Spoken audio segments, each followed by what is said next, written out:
meeting for June 3rd, 2025. Thanks for the flexibility. We are meeting obviously on a different day and time than we normally do. It's to accommodate some schedules and some academic and athletic awards that our family members are receiving. So congratulations to those of you that refers to.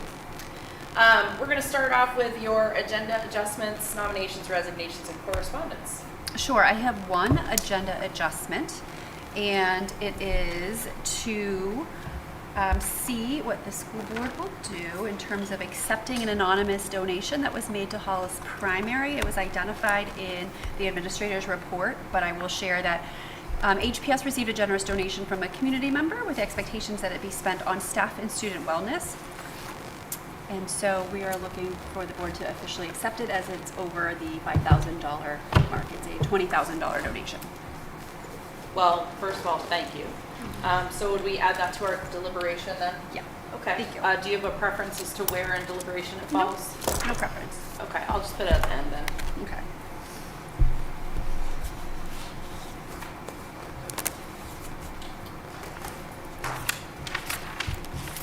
All right. We didn't have any resignations, retirements, or any nominations We tonight? do not today.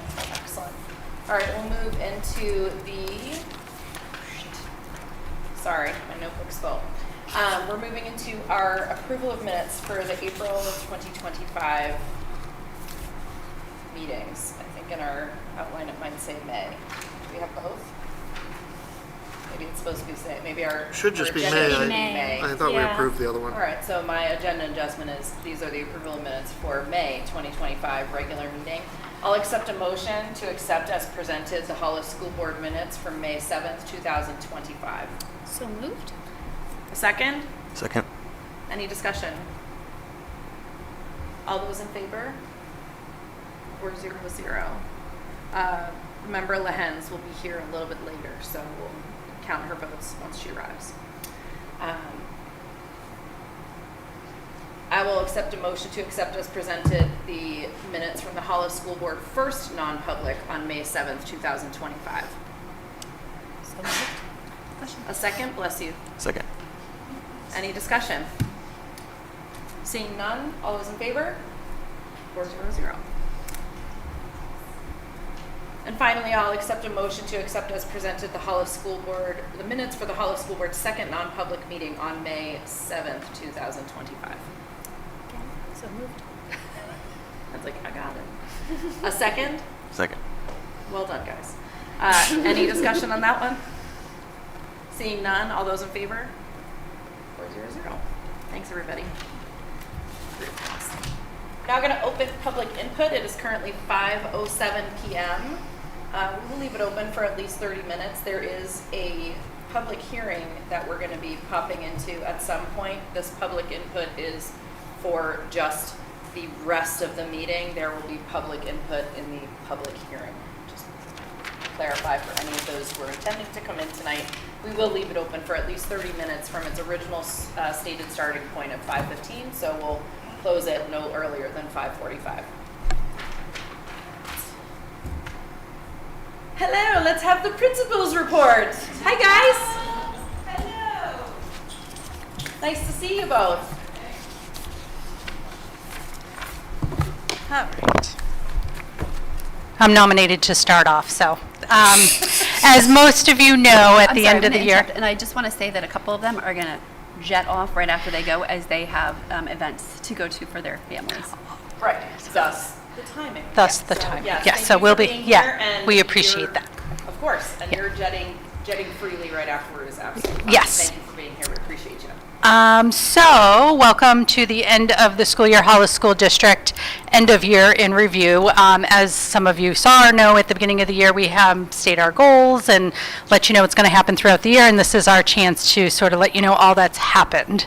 So for those who don't know me, I'm Paula Zbicki. I'm the principal at Hollis Primary School. You guys will introduce as you come up, correct? Okay.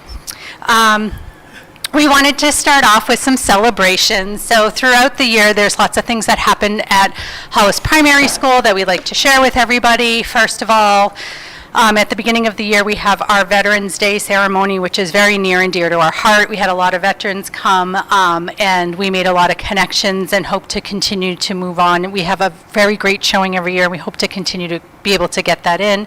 Our third, up at the top there, you see our third graders, their end of year celebration. They did their concert.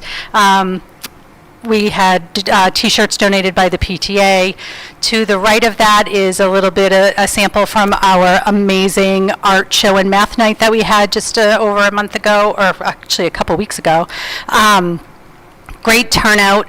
The picture of that, I couldn't get a good picture of with the lights off and the glowing and everything. It just didn't do it justice. You had to be there, but maybe next year you can come and see it.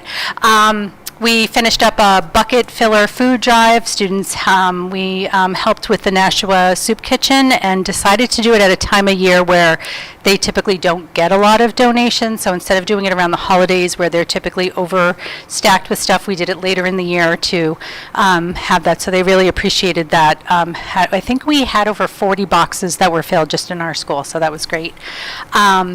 We do things during the year such as like Math Week and STEM Week and Read Across America, and one of the bulletin boards that we had up that you see there are, it's like a little, not a magnetic, but like a Velcro wall, and students as they went by got to build bridges. So it was like the whole school collaborating on building bridges and seeing if, how it would hold up. So kids would go by and make something and then somebody else would add to it. And what's even more is awesome about it is that none of them got torn or taken down or ruined. Like everybody just built upon each other. So to have it up for like a whole week and have a lot of hands on it and everything, that was one of the creations that happened. And then I wanted to give a shout out to our PE teacher, Kyle Precourt, who does a great job with what he has. And last year, at the end of the year, he asked me if he could make a little mini golf course for kids for field day, and he did. And then he's been using it to teach the kids a little bit of golf in gym class, and that's just a picture of them. So lots of fun things happen in school besides the reading and writing and arithmetic, I guess, that we'll hear about tonight, but wanted to share that with you as part of our opening of awesome things that happened this year.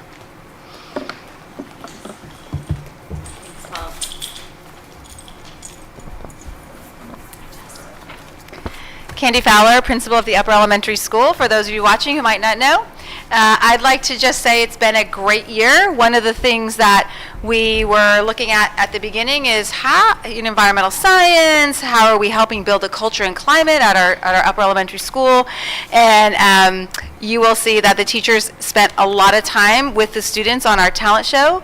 We worked together on what could we do as a community. We chose Make-A-Wish New Hampshire so that students or children who have severe diseases, critical diseases, they can get a wish. A wish is like $15,000 to $20,000. So we were able to raise a third of a wish with our talent show, and they came and told our story, and kids were just amazing at what they were doing to help. So we have some pictures up there of our talent show.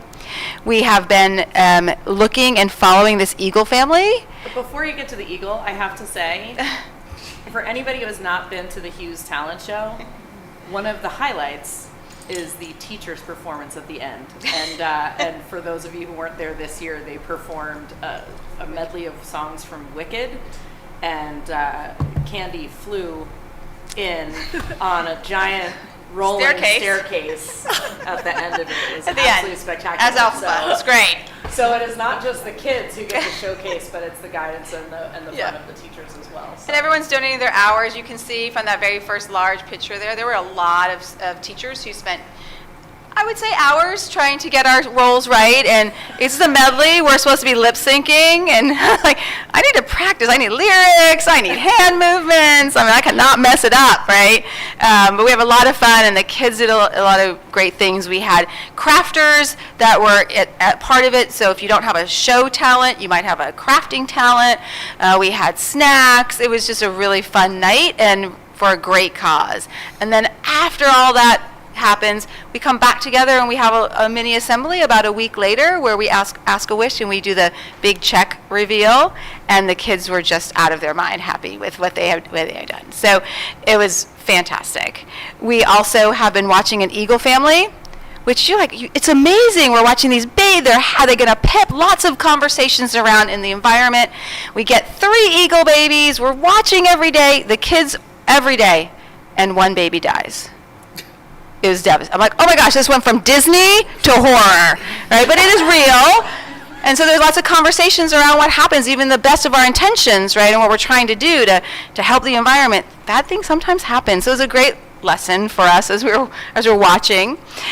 We had First recounting of the day when my daughter it was that day, she'll be like, Mom, I have terrible news. It's terrible news. Was this like some sort of a channel that was like? It was a YouTube out in California, and part of our, life cycles and part of the environmental science. You can see the little eagles. That's Jackie and someone else now. I can't remember, but it was like on screens, and we were very invested, and there was guessing like how many days till they pip, which is when they come out, and why aren't the mama eagles and the daddy eagles helping them get out of the shell? Because if you're not strong enough to get out, you don't get out, right? So that real mommies wouldn't do that. There was conversations around why is the mom only feeding the one who's asking the most, right? And usually like the stronger ones get fed. And then we talked about how human moms and dads equally feed if you had your triplets, you would equally feed them, but that's not. So there's a lot of great conversations around why, what happens in a natural sort of setting. We had leprechauns visit our school. We had elves visit our school. We're really building up, those fun things where we know we're an upper elementary school, but they still have these amazing minds that want to believe in so many fun things, and we want to help that. And then all of our students in 5th grade got a chance to touch a really, really, really, probably the oldest rock they'll ever touch is a meteorite that fell from the sky when we had Mr. Rand come, who is a member of the New Hampshire Astronomy Society. And it just happened that Mr. Rand taught Mr. Rubin. And so a picture there together. So just kind of bringing those things back, and the kids were like, wait, that was your teacher? So it's just some fun things that we can do with our students that the PTA provides funds for, that we volunteer for, that we spend extra time. I just have to say, making 3,000 snowballs for a snowball elf fight was super fun. Is that what the deal with the hallway is? The hallway there with all the trash in there? Yeah. So the elves broke in, and we had a conversation around how elves could break in past the security at upper elementary school. And the kids figured out that it was through the vents because they're magic and they can get in the building. So I was searching all over who left doors open, windows open. Nope, it was totally secure. The elves kept getting in every night through the vent system. So we're going to work on that for next year. All sorts of mischief. Yeah. Naughty and nice lists hanging up teachers on one or the other. I feel Yeah. like 4th, 5th, and 6th graders would be able to solve those problems quite uniquely. Yep. They were very excited. Yeah. One day the elves stole all the chairs out of every teacher's room in the entire building. Not even kidding. Yeah. It was crazy. Yeah. But, part of it is, you come to work every day, right? This is their work, and we need to learn how to play appropriately at work, right? Have fun while also still learning, and they had some great times with that, and looking at student wellness and staff wellness. All right, moving on.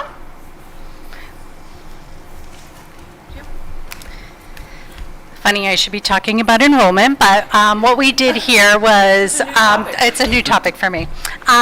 We just put our numbers that we have now and our changes from the beginning of the school year. So what you see in parentheses is the changes in grade level. Oftentimes you see each month, right, as we get additions and subtractions, people move in, people move out. Overall, we're up in enrollment. Right now, we have incoming kindergartners registering, and we're up to 83. That went up like 6 kids from just a week ago, and I last reported at the enrollment committee.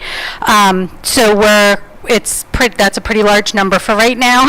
So there could be a need for a 6th kindergarten teacher, just kind of keeping track. I don't know if people have learned to register early or if we're going to get more in the summer, but we usually do. So that's where we're at right now. The rest of the grade levels have about one 0, 1, or 2 that have registered so far for next year, so those numbers are not as concerning to me at all. Our enrollment committee we last met just a week or 2 ago and are just really getting started on the quick planning stages that are going to happen this year so that we can get everything rolling. So I feel like we're at a really good spot. Mrs. Gina, and I don't even know, I didn't know whether to say Bergskog or not, but should be coming. We worked today on going through the map and sort of identifying our needs and collaborating with our I'm going to say the name wrong. Who's the company? Banwell. I almost said Barnwell. Banwell, working with Banwell to ensure that they are very clear on what our needs are. So we're at that stage, and more will be coming out through the enrollment committee, and I think we're well on our way to a really good path of really like answering all the questions and getting everything that we need in a very timely manner so that all participants will be involved. So I encourage the community to just pay attention, keep track. We will be having things and inviting input and making sure that everybody knows what's going on. Paula, we're not here yet, but if it's, we are ahead of where we would normally be right now for kindergarten enrollment. Correct. Is this just a year people signed up early, or are we going to get the normal bump that we get in the summer? We don't know yet. Correct. At what point do we decide we need to hire another kindergarten teacher, and then also where do we have a classroom for another kindergarten teacher? So I've already thought about that. I already have that ready to go, what room we'll be using. So all of that is already taken care of, like as far from my mind of where everybody's going. Does it involve moving anyone else to hallways? We're not to hallways, but to smaller spaces, and people are going to be sort of separated and moved apart. I'm not sure if we're going to have anybody on a cart yet. I have to see how everything continues to work out. But yeah, we're going to be even tighter than we are, just due to that additional classroom, because we have that 6 going into 2nd grade. And I just want to add to that. So right now we have 83 registered for kindergarten next year. This year's kindergarten class is 71. So we're 12 more than our current kindergarten. Correct. And it's June. Yeah. And Because we added kindergarten students throughout the year, particularly in January, we added a good bump. Yes, a lot of people So- just make a lot of changes in January. It just seems to be the time. in the summer, when do we, is it like So what I typically do is Gina and I are in contact all the time. Andy and I used to be in contact all the time just with numbers weekly. I would just say, hey, we're here. Right when we get around 90 is when I'm going to start to get concerned. And it's like, do we go at 91? Is it 90 in June or is it 90 in August, right? Like when do we hit that number? And so Gina and I will be in constant contact about the numbers going up and down and where we end up landing. Yeah, and then from a hiring perspective, like the market for hiring teachers has definitely been really fluctuated a lot. since Correct. COVID, and maybe things are smoothing out a little bit, but certainly not what they were pre-COVID. Yep. And do we have any concerns about being able to hire a kindergarten teacher on relatively short notice, or do you feel like that? So I will say I had an amazing pool, a very large pool this year for hiring 2nd grade teacher, and I was very satisfied with what we had. There was probably like 10 people that I could have hired. I do try to keep relationships with people and say when people do say if you do have an opening, please get back to me. I do say, there could be something that will pop up open over the summer, so we try to keep that communication going. I don't want to step ahead of myself and I'll knock on wood a few times here, but I feel very confident in the hiring that we've had this past year. I feel like we are in a really good place further than we've been before. Okay, all right. Yeah, you're welcome. So just to follow up on that, because Sure. you touched on it, but I was trying to get a sense. So we don't have a meeting in July at the moment. I'm trying to figure out to some extent when you and Gina pulled the trigger on making the adjustments in the school, the impact to the student body to some extent, and then of course the follow-on, which is and if you blow the numbers where you do have the capacity, when at which this board would then, I know enrollment would get a heads So up. I'm going to jump in. Yeah. So later on in our deliberations, we're going to grant Gina superintendent, because that would be her official title, not superintendent-elect as of July 1st, the right to hire and stuff without having to come to us because of the lack of a meeting in July. So they'll be able to move forward on that. They don't have to clear that with us to move forward on that. Sure. They'll just come to us afterward with a nomination. My question isn't actually around hiring. My question is, if we hit the space cap and we need to pull an emergency plan of some kind or an adjustment to where students are, because we've talked, like you mentioned it in the previous town school board meeting, it's like we've looked at lots of different options. If the construction or expansion isn't done yet, when we hit that point, when would we know? We'll know as soon as possible. Sorry. Yeah, as soon as we make a decision to move forward, I will send you a communication so you'll be aware of it. At that point, the administrative team will have to reorganize those sections of kindergarten, right? Because you're not going to have a section of 2 and then all the other ones sit regular. So everything will have to be reevaluated at that time.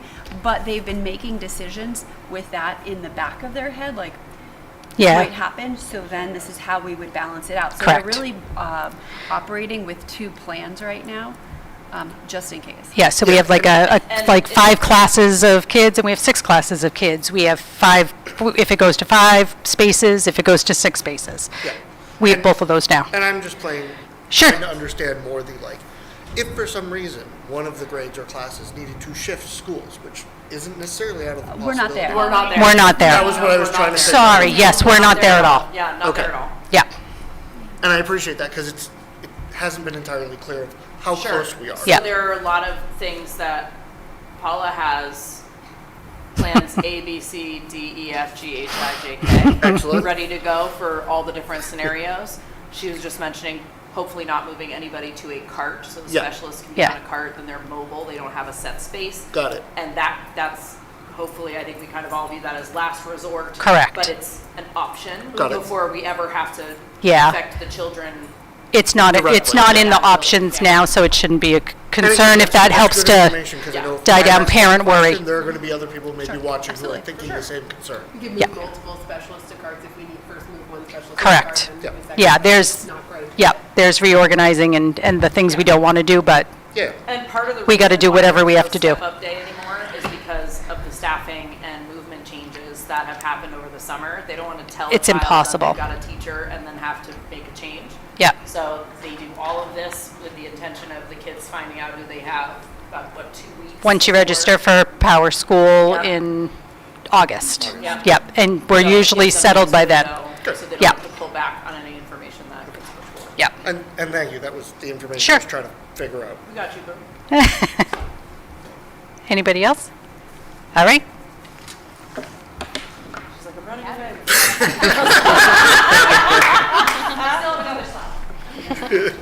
She's not free yet. Hi, I'm Abby Diaz, and I'm the curriculum administrator for the Hollis Primary School and Hollis Upper Elementary School. And it's been a really busy year this year with curriculum. Really exciting because we started 2 different curriculums. One at the Hollis Primary School was our first year implementing Eureka Math Squared. Eureka Math Squared has been an excellent new adoption for teachers and for students. It really focuses on building number sense for students. It's very hands-on. It allows students to work together a lot, and teachers have been very positive about the change, and they're really excited for year 2 of implementation. We directed a lot of our professional development towards both of our new programs, so teachers had tons of time to work together and really focused all of our goals this year around these 2 programs.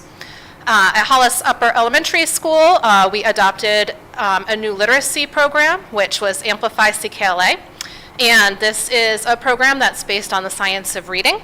And it's a knowledge-based curriculum, which means that students were working on their reading and writing skills, but around science and social studies topics. So in our English classes, students were studying the Reformation, they were studying Shakespeare, they were studying geology. It really upped the rigor for students to be reading and writing on these very interesting topics and also very complex topics. And we saw kids really excited about these new topics of study and teachers really excited to learn something new. We just finished our end-of-year Ames Web testing, which is not in your packet because this is hot off the press information. There's still like a handful of students who are still finishing up, but I did want to give an overview of how our data is looking so you can see how these programs have benefited our students this year. So the first one is for kindergarten math. Obviously, green is good, so it's really helpful in reading these pieces of information. So in the fall, on the left side, you can see for the green students, we had about 60% of students who arrived when we did our very first fall assessment. In the green section, we ended the year at 91%. And so that's an amazing amount of growth for our youngest students and really shows some huge improvements that happened with our new math curriculum. For ELA, we also saw similar growth. The green section, which is I'll kind of focus on to keep it moving quickly for you in each of the different slides. We had 53% of students arriving on target for ELA in the fall, and we went up to 73% for spring. So huge growth. In first grade, you can see that same, yes. Sorry, can you translate the tiers to colors for me? I'm sorry? The green is the good. Tier 1. The tier 1. Tier 1 2, is 3 students at that the are on bottom. target, that are. Oh, yeah. So the tier 1 is the green, which is the on target. Yep. And tier 2 is yellow, tier 3 is red. All right, thanks. Yep, no problem. So for math, I went in the wrong direction. There we go, math for first grade. In the fall, 53% of students were tier 1, and in the spring, 87% of students are in tier 1, again, benefiting from that hands-on learning and that increase in number sense. Here's the ELA. We went from 45% of students in tier 1 to 69% of students at tier 1. Huge growth for first grade ELA. Here's our second grade math data. You might have a hard time seeing in the spring some of the tier 2 and tier 3, but we made a large amount of growth from 72% of students on target in fall to 98% for spring. That's awesome. For ELA, we had second grade. We went from 70% in the fall to 96% in the spring. For our third grade for math, it went from 89% to 99% of students on target for math. No scores in tier 3. Correct. Yeah, that's great. And this is the ELA data for third grade. 91% to 94% stayed pretty much the same. For fourth grade math, we went from 87% to 96% in the tier 1 category. Fourth grade ELA, they went from 71% to 95%. This group of students, this was doing the CKLA program, their first year with it. Lots of growth in both reading and writing. Fifth grade math, 88% tier 1 to 92%. Fifth grade ELA, 86% in tier 1 to 96%. And sixth grade math, it went from 90% in the fall to 99% in the spring. We had no students in the tier 2 section. We had one student in tier 3. Very similar for sixth grade ELA. We went from 92% to 99%. So really exciting, lots of great work happening. It was a really busy year for curriculum. Abby, can I ask you a few questions about that? Sure. Thank you so much for sharing.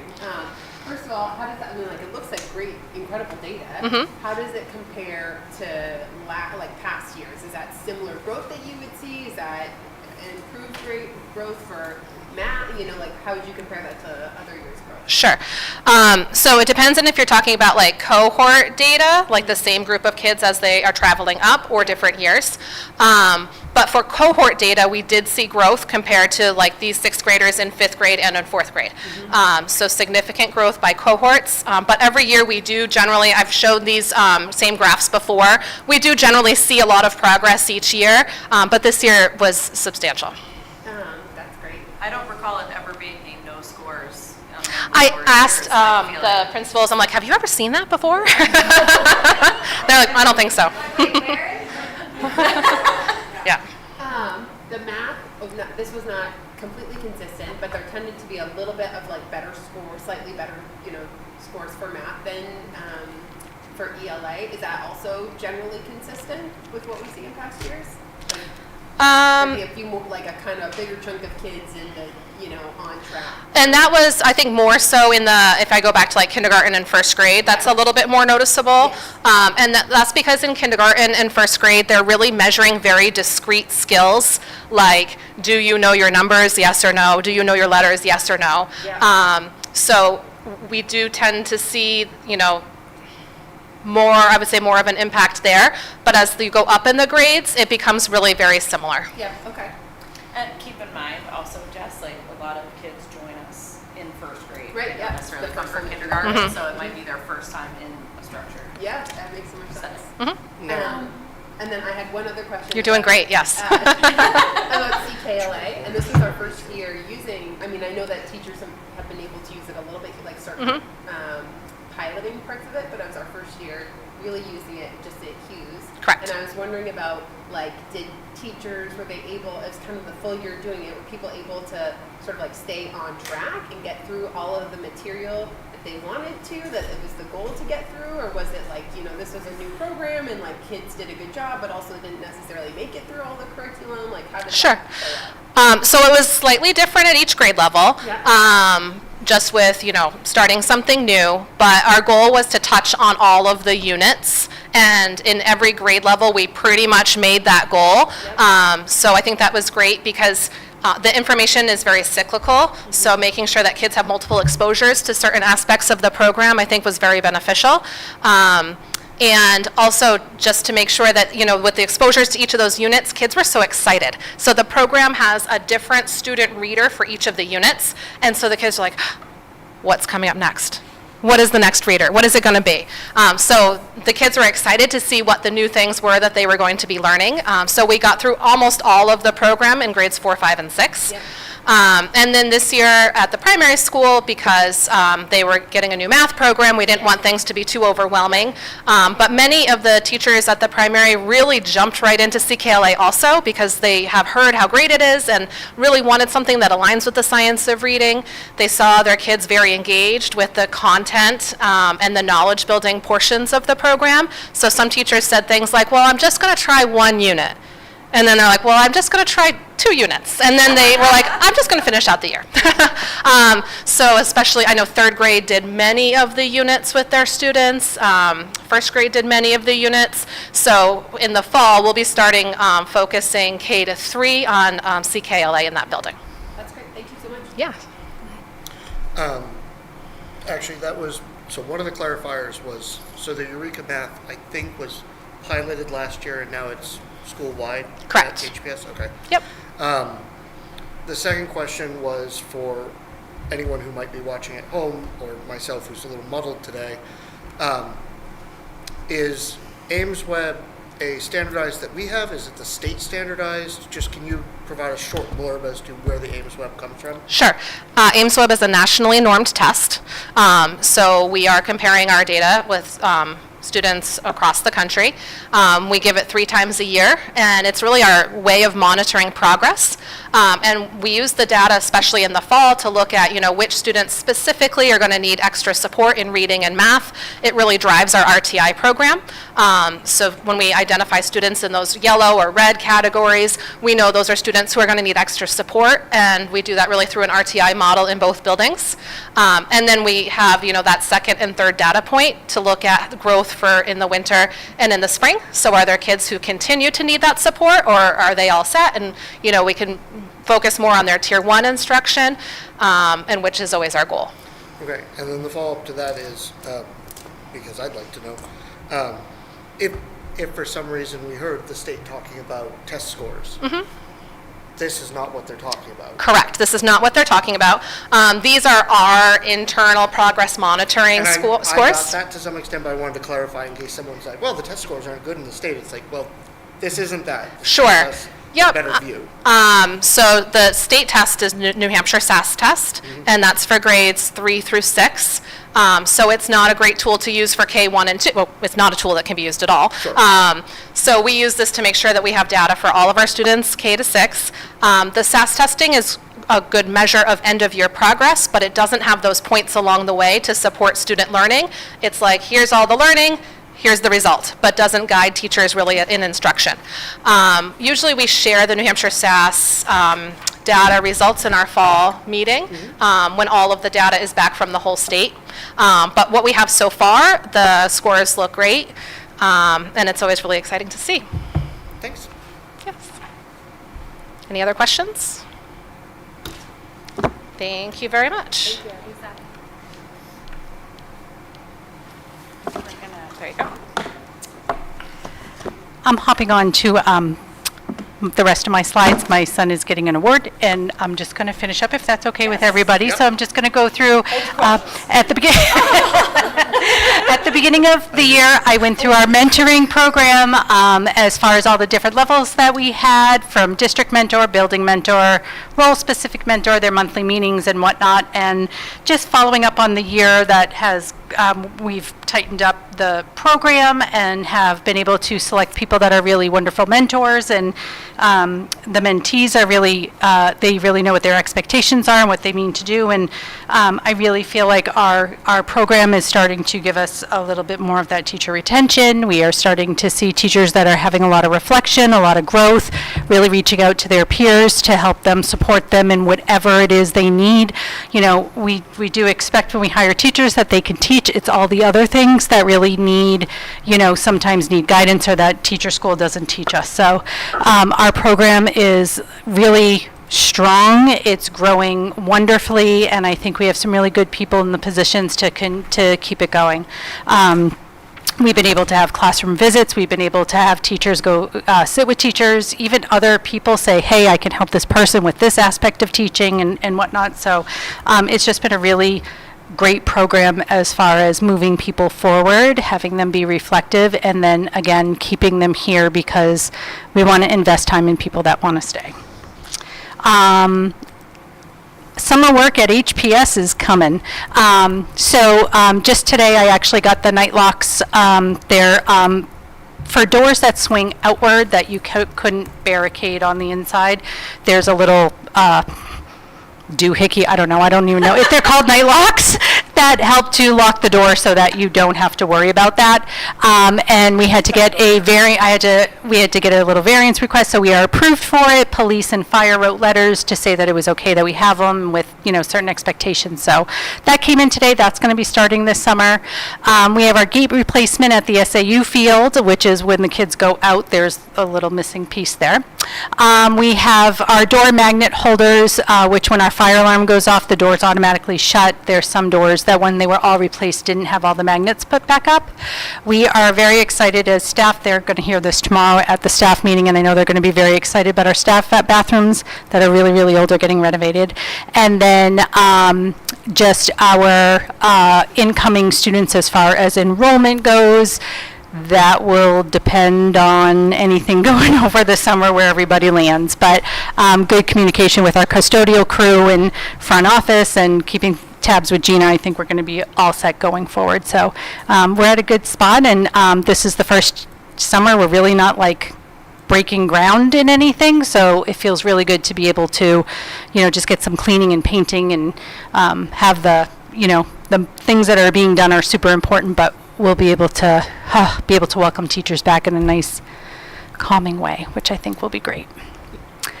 And those are my final things. Does anybody have any questions on those two things? Summer work or mentoring? All right. Thank you all for your time. I appreciate you. Congratulations to your son. Thank you. I appreciate you. Hi, I'm Sarah Purr. I'm the special ed administrator for the Hollis Elementary Schools. Hi, Sarah. Hi. Piggybacking off the mentoring of the teachers, so the mentoring support for paraprofessionals has really worked well.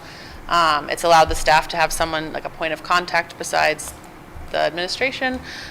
They've worked on building procedures, time cards. They've been able to observe each other, getting to know the job a little bit before jumping right in, because being a para is a difficult position, and oftentimes they're pulled for various supports in different roles.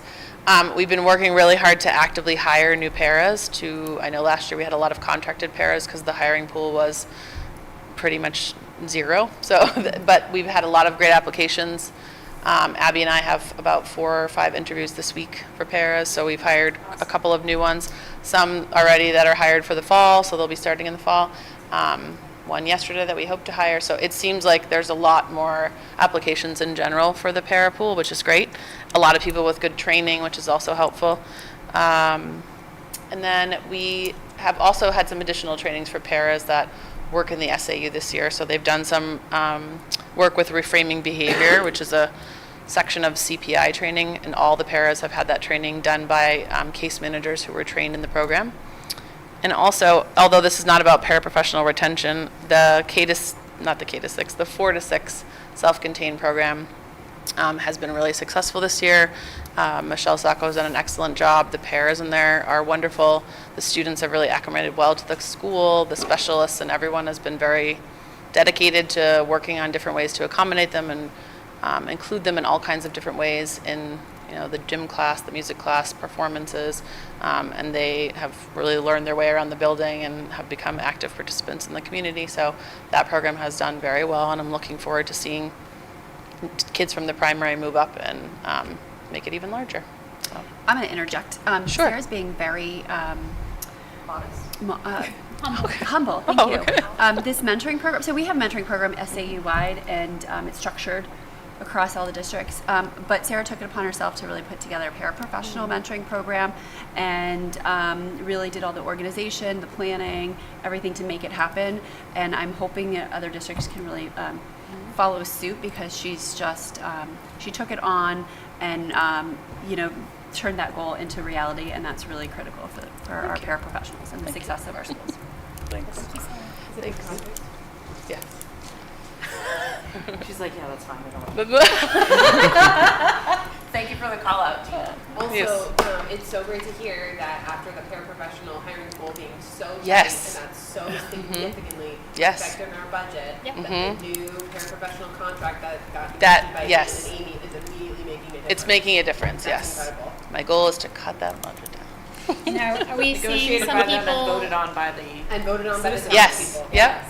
are we seeing some people going from contracted to asking to be hired directly by the district? Have we seen any of that happening? Yes, so the difficult part of that is some of them have a Non-compete. non-compete, right? So I do think the contractors, they really love being here because they love the building and they love the staff and they've had a really good experience. So I think they would. Some of them just have that binding contract they can't get out of. But I will say we even have a para that left the district who, now that we have the benefits and different contract, has come back and actually we're interviewing this week. So I do think that's a huge part of retaining them and showing them how important they are. I think that's great. Great. Yeah. Thank you, Thank Sarah. you. Sarah. I do love hearing about people who want to come back. It's fantastic. So I wanted to talk about communication. We brought in the new Parent Square alert system. Do we have a round of applause? Because it's so amazing. And at first, it's like, how is this all going to work? And how do we make it happen? And I will say it's been so delightful for forms, payments. It's really easy to find things. We are learning a little bit about it, though, because I sent out 2 alerts for yearbook dedications, right? Never thinking 2 files will be created for yearbook dedications. So we got 37 in one, and then we did it again, we got 42. And when we did the yearbook, we're like, wow, these are so low. I thought we had a lot more yearbook dedications. Of course, the yearbook team was looking at one, and I had access to the other. So thank God we found that before we sent out the yearbook to go to publishing. So we have all those dedications, but now we know it's not a new post. It has to just be, go find the post that it was on for the first time. What we're finding is that I feel that there's more communication, quicker communication, the messaging where I can just send a quick message to families that I need to talk to, so quick. People are getting back to me a lot quicker. I hope you're feeling that there's a lot of communication going on. Yeah, are you feeling it? Yeah. Okay, good. Yeah. I love it. Okay, good. Yeah, it seems really easy. When I'm on my phone, it's easy for me to get to. When I'm on my computer, it's easy. Just so many things, and you can turn on the alerts or not. So I do love that parents, some of you are saying, I want it right away. Anytime you send something, I want it right then. And others are like, show me at 5 when I'm after work because it's distracting. So, and then people have a chance to change that up. It's gone really well with field trips and getting permissions back. We spent a lot of time chasing permission slips. And of course, you sign them, they don't get back into, they're in the bag, we don't know where they are. Backpack mail. Yeah, so it's just been so great. So I'm glad that you're also feeling that it's easier for you on the parent side. And anyone out there watching this, if you have feedback that's not so good, let us know. Some districts that I've spoken to have said feedback from families are there's too much communication. We're getting messages too much. I haven't heard that yet, but we don't want to overuse it. I just feel like that good communication, there's a balance. But it's also great to push something out when we need it right away. So we'll be watching that to make sure of that. And then Pickup Patrol has still been working fabulously. Yes, sir. Just on the Parent Square, I know, Carol, you're in a tech industry as well. I'm hoping that you guys are also talking with the teachers about making sure that they're unplugging and that there is an expectation that it's like, for example, I'll use myself, right? I might drop a note to a teacher, hey, this is happening, or whatever. Mm-hmm. My expectation is they get to it just like email and they can have it whenever. But that's not always people's expectations with instant messaging and whatnot. So I want to make sure that our faculty is not feeling like they have to be on all the time, like I sometimes do at work. Because there does need to be that life balance for them as well, and I'm hoping that our community also understands that of the, if it's 9 o'clock on a Sunday, I really hope they're not checking and answering me. Like, I hope they're having a good time somewhere. Like, but I hope that also, because as we increase communication, right, there is that lean sometimes of unreasonable expectations. I think in general, we talk in both buildings about that work-life balance. However, we're dealing with humans, and so if there's something that's going on, we care about your humans, right? You care about us, so we're going to probably tend to reach out if we're awake. I know some of us have set, hey, Friday night and Saturday, I'm not going to really look at my email, but Sunday, I'm going to start doing that again. Again, it's really about the humans that are involved. So I appreciate that. We do pretty much have a rule, like we want to get back with you within 24 hours. A lot of times it's 10 minutes, right? But we also know that sometimes I need to research or do something or find that out. But thanks for that. We are working really hard. And it is easy to just not unplug. It's really easy not to unplug. So thank you for that. All right. And summer work at HBS, summer work at Hughes. So we have some summer work at Hughes. If you don't know what that picture is from, it is from our, yep, you know. It was from when we had our Spirit Week and we thought we would do a movie theme. And we asked all the kids on the day before vacation to dress up in their fanciest clothes and walk the red carpet. And the specialist team put all of that together. They spent time spray painting those plungers. If you didn't know those stanchions were plungers, they are. And we got red carpets and we, got the movie set, and it was just a really big fun day to say, you are super special. And we know, just like on movie sets, things have to get cleaned up behind the scenes. So as we go into our summer work, we're looking at night locks, which I think you already heard from Paula. We have some cabinet replacement phases. If you've seen the cabinets at Hughes, they're really old looking. So we are doing some replacements there. We have some exterior doors that are starting to rust and not look so great. No matter how much we try to paint them, those will be replaced. School guard is in phase 2. I have a leaking door that lets in a lot of rain every time it rains. So we're gonna work on that. We've got some bathroom girl stalls where we replaced the boys' rooms last year. More classroom flooring. Pricing has gone up with that. So we thought we could do the whole lower level. We're not going to be able to do that. We'll be doing just a few of the classrooms with the amount of money we had budgeted, and that will come back again in sort of phase 2 of the phase 4 section. And then we're going to finish our admin office area that we started. And then the Munters unit, which keeps the humidity down in the lower level, where we had some issues many, many years ago with mold and things of that nature, that has to have some work done. It's been since 2008. We always have it updated, but it has to have a little bit more work done on it. So that will be some summer work for us. And you all know that because you helped build the budget with that. So a giant thank you from all of us here for the support, the school board support with the forms of contracts for our paraprofessionals, for our support staff, making our jobs easier to retain and keep amazing teachers from the community and the PTA. It all goes hand in hand to make an amazing school. So we want to thank all of you for that. Thank you. Thank you and your staff and everybody at the schools. You guys have done a great job. Yep. Questions for us? I felt it was really collaborative, so I didn't think you had any questions, though. You were just asking away as we were doing it. All right. Good? All right. Thank you so much. Thank you. Thank you guys. All of you. Have a good evening. All right. Our next, we've got a couple of other end of year reports. Or do we need to go through the board and enrollment reports separately? No, we or talked did we about, do that? yeah, we talked Okay. about that stuff already. I just wanted to make sure.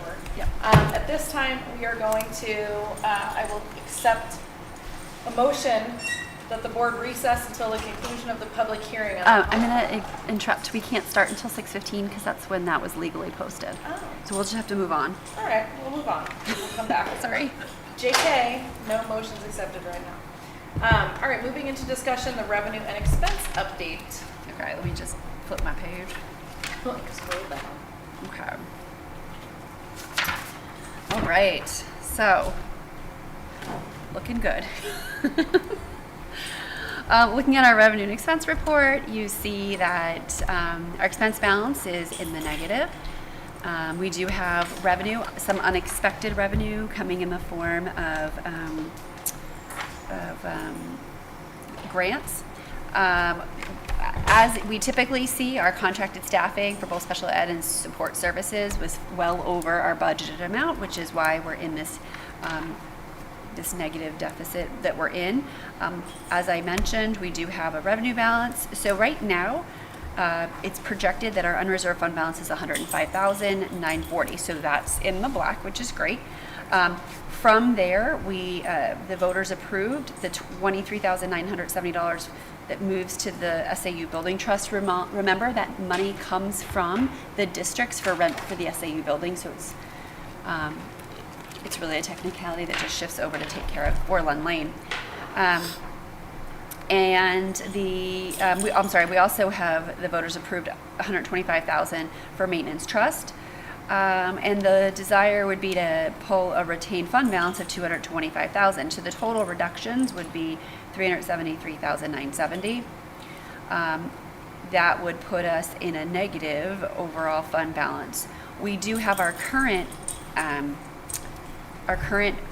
retained fund balance that we can pull from. So we have what we retained from last year that can offset what we would like to do with this year. So at the end of the day, looks like we're going to be at zero, returning nothing to the taxpayers, but that is a whole lot better than being in the red and requiring a special meeting asking for more money. So Absolutely, and we've returned a significant amount of money to the taxpayers over the years. We were at close to $1 million, I think. Yeah, at one and point. So I think, this is an unusual year with those extra contracted expenses. absolutely, and we've been vocal about it all year, and we responded with the support staff contract that should alleviate that issue going forward. But we still need to close out this year, and that's why we're in this. So what will our retained fund balance be after we pay this $268.30? That's what she's So saying. the with retained fund balance, the- it either just drops to the bottom or we use it. So we're suggesting that we use it, and truly, it's like an accounting game. We're using it so that we can retain it Yeah. for other purposes. So that would be if we were able to do the 125 in maintenance trust, the building trust of 23,970, and then just using 225,000 for the retained fund balance. Last year, the retained fund balance was 268. So it's a Oh, little bit okay. less than last year, but Misread this. we Okay. would be able to retain that amount, which would give us that emergency. And the retained fund balance is one possible use of it is if we were to add another teacher that was not budgeted. Yeah. Yeah, so items like that. Yep. Okay. Thank you. Gina, there's the food service unreserved fund balance is $70,620. Is that referring to like student lunch bills that are not paid? That's on the second page. Yep. It's by your right thumb. Yeah, no, I know. So that's just, that's a necessary transfer. So we have to transfer to instead of like pulling from. But is that because, like, what is that? It says to food service, right? Is that just like generally a food service bill, or is that like specifically unpaid lunch balances, or is it just more? There are some unpaid lunch balances, but no, Okay. that's just, once again, it's an accounting Okay. of how the money has to be transferred. And then on, I'm sure it's all accounted for. on this first page of listing our expenses, Yep. the last expense listed is transfers, and so I just wanted to check what that is referring to. That would be one of these, like food service transfers. I see. Okay. Yeah. I think it also comes from the grants, right? And it comes every from time grants. the grant increases, the transfer increases. Say that again, Russ. That every time I've noticed, like when the federal grants increases, like that's at 250,000. It was a lower number before. As that one rises, the transfers also rises on the expense side.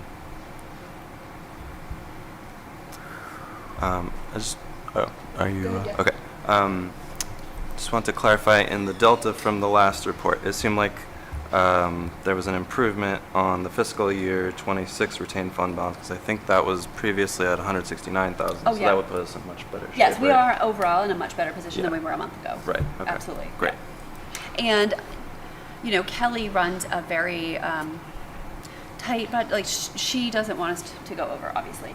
So she's more conservative because it's always better to end up with more money than less money.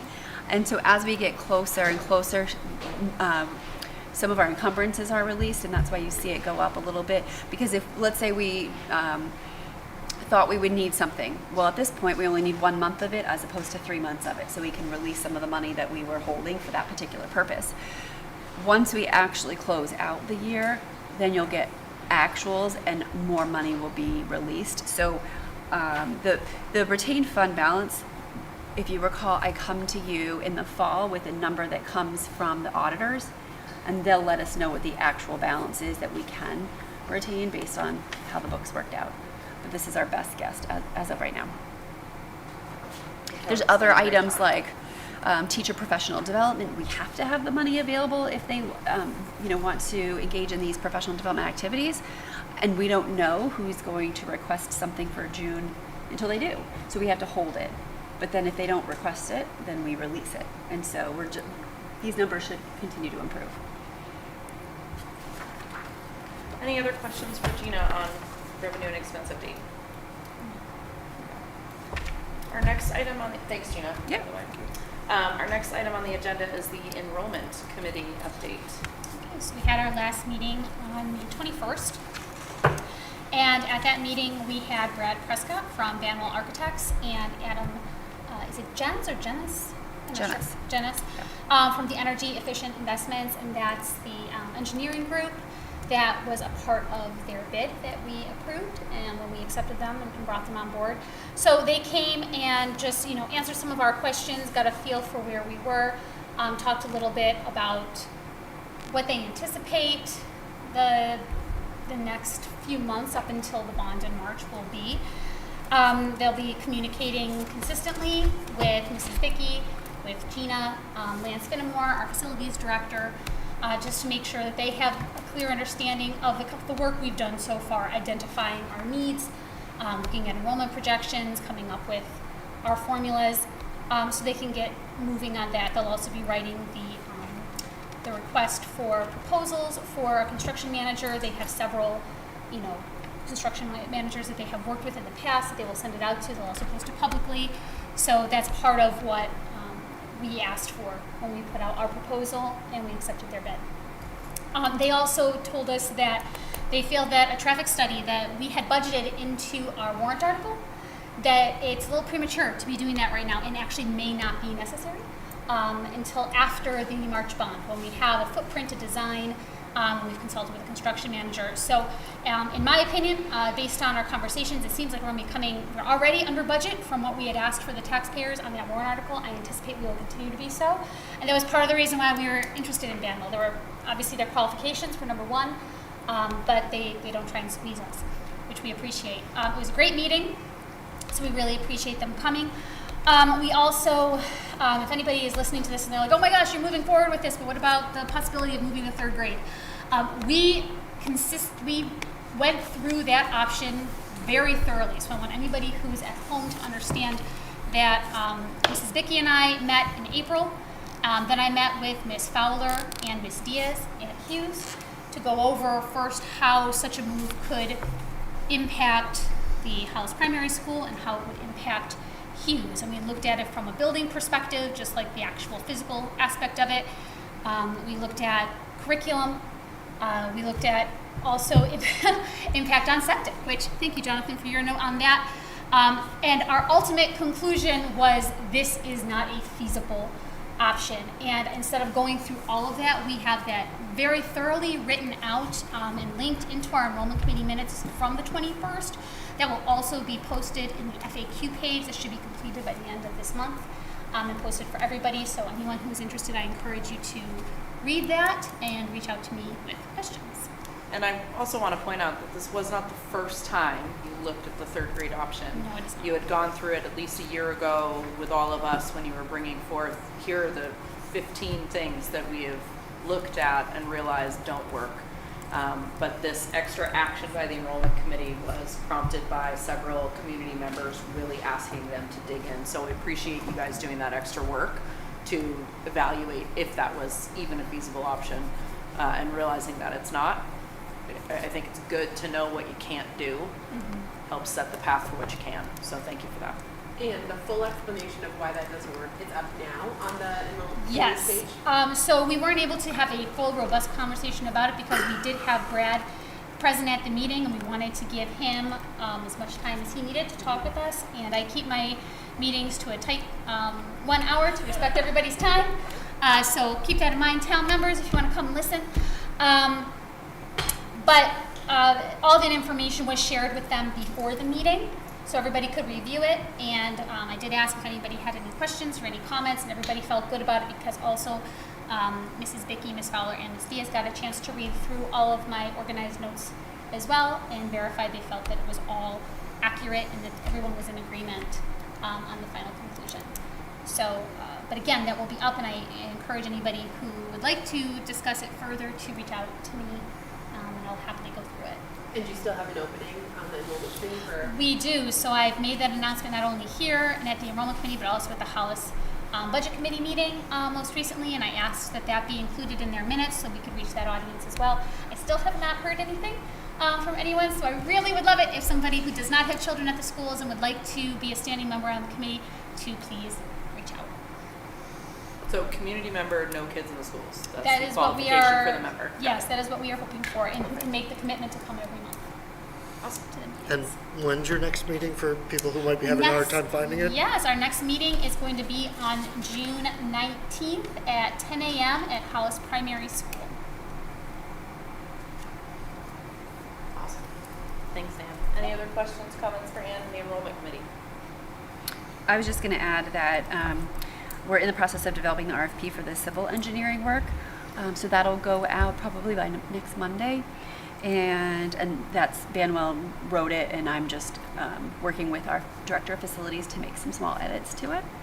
And then Paula and I sat down together today to look at the HPS program and drawing and identify what are each down to every closet space at the primary, what is the intended use, and what are our needs around those aspects. So we are finalizing that, and we'll get that to Brad tomorrow morning. Perfect. Yeah. I think I've said this, I think other members of the board have said this over the last year and a half of this discussion, but I want to make sure that we don't put ourselves in a position of expanding a school that then is outgrown immediately, because I've seen too many towns around us do exactly that. They build a brand new school and then they're struggling and putting, mobiles outside. So I want to just implore the committee to keep that in mind. Don't do it just for what we've got right now, knowing that we're not seeing a slowdown. So I just had to say that. Can you just provide like a 15, 30 second on the civil engineering? I'm not following where the RFP comes in play versus the RFP we already had and awarded. So Sure. without getting into too much detail. Yeah, like, so the RFP we put out was for the architect. And our architect, when we went with the architect, we went with that firm who works closely with an engineering firm Yep. who has project managers, what was separate from the RFP, and it was identified in the original RFP as a separate service, was civil engineering. Okay, And so now they're sort of managing it, but making sure it's exactly what the committee wants. And so we're looking for that piece to come in. okay, and that makes sense, because the packets were a little confusing around civil engineering. I know they said who they would work with, I didn't realize we needed a separate RFP, so that's helpful. Can I, one of the things that I know that people think about for schools is how to maintain flexibility, right? And things like not having built-in bookcases, having bookcase on, on wheels that could be moved if they needed to be moved. And I wonder if that is also something that Grandma was considering, right? Of like how to, when they are developing a plan for the school, how to also maintain a certain amount of Yeah. flexibility that if we need to make changes to the use of spaces. Yeah, so this conversation was had with our prior architectural consultant, and I anticipate as we continue conversations with Banwell, Will as well. Like one of the things we talked about was should we decide to build a new library, to plan for things like we did with our prior learning commons, have multiple doors and have it set up so that if there should be a time when partitions need to be put in and we need to create more classrooms, we would have that flexibility. Just so that the infrastructure is there and in place, and in any of the large spaces that we have that we may put in, that we provide for that kind of flexibility. That was something that we asked of Windy Hill, and I anticipate us to be asking that of Dan Wells also when we put that in. So, and they're really experienced with things like this, and so I think they'll probably also have a lot of ideas that wouldn't even occur to us. Right, because I know about, the ways to make a library flexible because we had this big conversation last year about needing to Absolutely. use the library for something else. I don't necessarily know what that looks like for a classroom, or. Sure. Yeah, and so for example, we have a classroom right now where we have 4 case managers in there and they have a desk space. So each case manager at any given time would need to be working with 1 to 2 students. So that's 4 adults, potentially 8 students. They could be in a space like that. Do we need to have some smaller partitions to make the sound quality better for those? That space could be used as a classroom if they were to move out of there. That might make more sense than building 4 smaller offices, because if it's a small office, there's only so much you can do with a small office. Yeah. So just making decisions like that. That makes sense. Yeah. Awesome. Thanks for the work. We're still not at our posted public hearing time, so we're going to move into deliberations. Our first item is to see what action the board will take regarding giving authority to the superintendent and superintendent-elect to hire, terminate, and accept resignations until September school board meeting. So I will accept a motion by somebody to authorize the superintendent-elect to hire, accept resignations, and terminate staff until the September board meeting, and require notification to the board of such actions. Moved. Thank you, Jonathan. Second, thank you. Can I ask, I don't feel badly about this, but we are meeting in August and we're authorizing this until September. We are, because there are often actions that happen between the August meeting and the start of school. So being able to give them that flexibility without making us have to do a full meeting or having those people wait until September meeting, which is after the school year starts. That's traditionally why we have gone to September. Okay. But of course, I would provide you an update, so you Yeah. would know. Yeah, so we would hear in August, we'd probably get a lot of, Yep. what are your nominations, resignations, Yep. correspondence, to get a lot of information at that point. Excellent. All right, any other discussion on this one? All right, seeing none, all those in favor? Thank you. Sorry, I should have waited till you were done. 500, motion carries. Thank you very much. Do we need to close out public input? Yeah, I'm gonna do that now. Okay. I'm gonna close out public input now since nobody came. I was letting them have it for a little bit of time, but I think I went a little beyond. So I'm closing it at 6:12, and again, that's public input specifically for our general meeting. The public hearing will have its own when we start that in a few minutes. Do we want to go to the policy memo? We're gonna have to, because all this stuff is part of the, Yep. yeah, we go to the policy memo. Expendable trust? Yeah, expendable trust. That's what public I see. hearing is about. So we have to have Ah, the hearing, yes, we come of back, course. and My then we fault. deliberate on it and take our steps. We also could do, because this one could be a second, because there are a lot. Do we want to go ahead, since we have a couple minutes, just do the agenda adjusted Sure. item?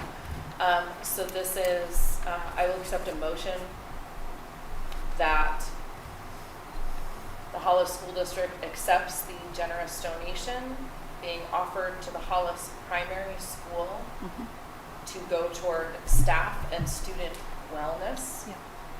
as this exceeds the $5,000 limit that exists. Move. So, Oh, sorry. Jonathan, second, Anne? She's so frustrated with me right now. not at all, are you kidding? No. All right, discuss it, please. I know Do you that's want not to go voice. into any detail, or was that the detail when you? That was a detail. I just, want to say thank you so much for the generous donation. It was certainly be put to good use. So when they say staff and student wellness, that's a pretty broad term. Did they give any indication in their donation letter of more specifics?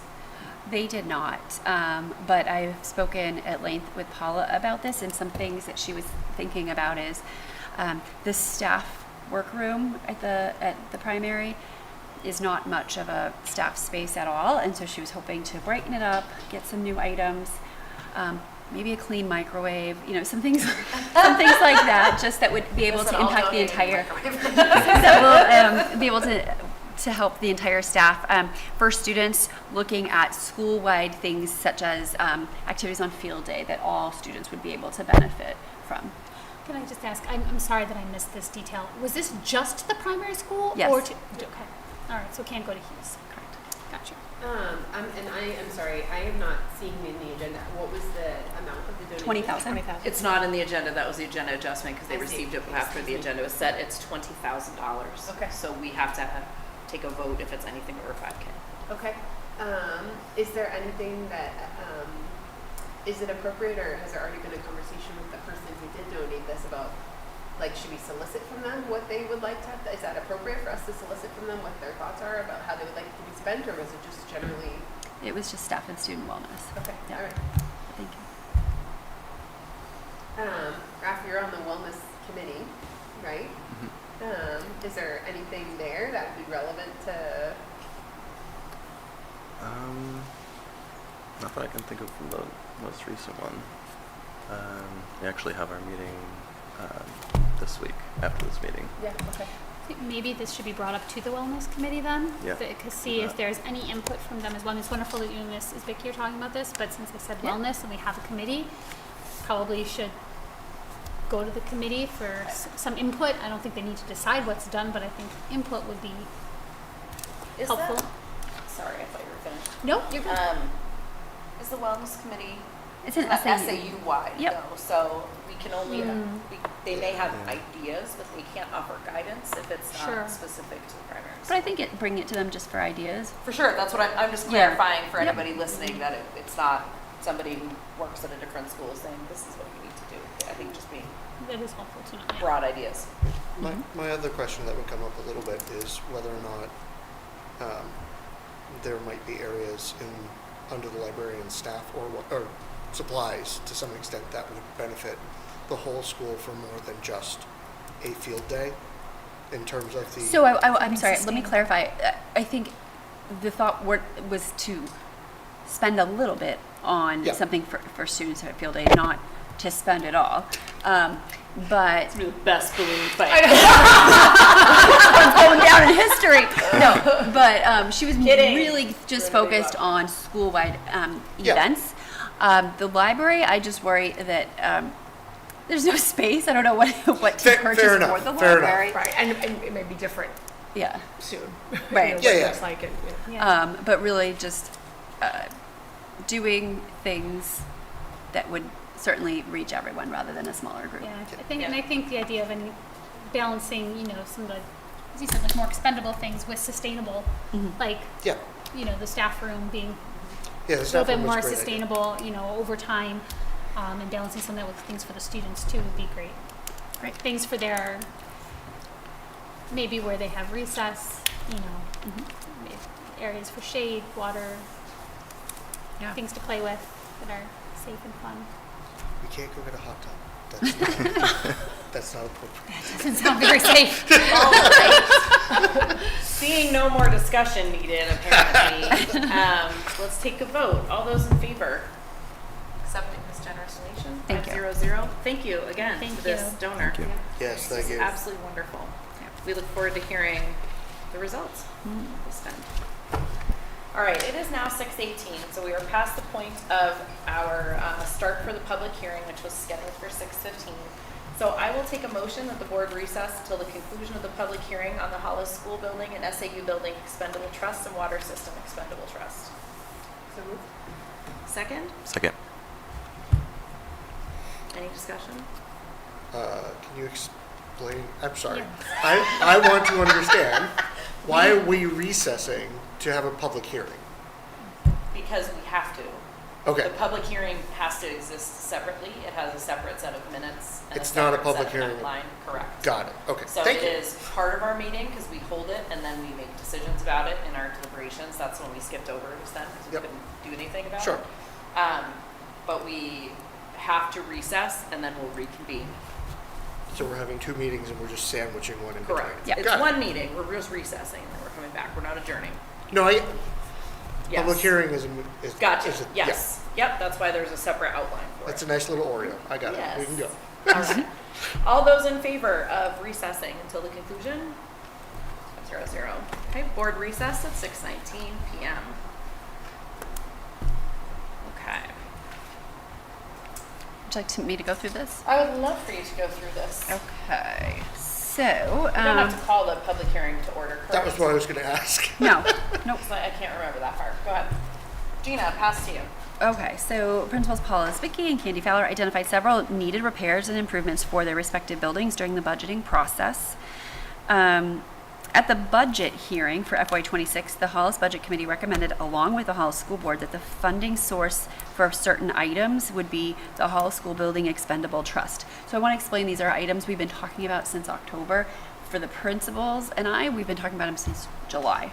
But now we're here to officially request the money from the trust to move forward with them. So we are looking at the at Hughes, an elevator retrofit for $38,000, and that's segment 2 of 5. So we'll do that 5 times so that we can actually afford the retrofit of the elevator. The girls' bathroom stall replacement at $20,000. We anticipate that all 5 will be replaced with that dollar amount. Classroom Is that all 5 bathrooms or 5 stalls? stalls. Okay, thank you. Classroom flooring, lower level, $35,000. Replacing the office flooring in the main office for $7,500.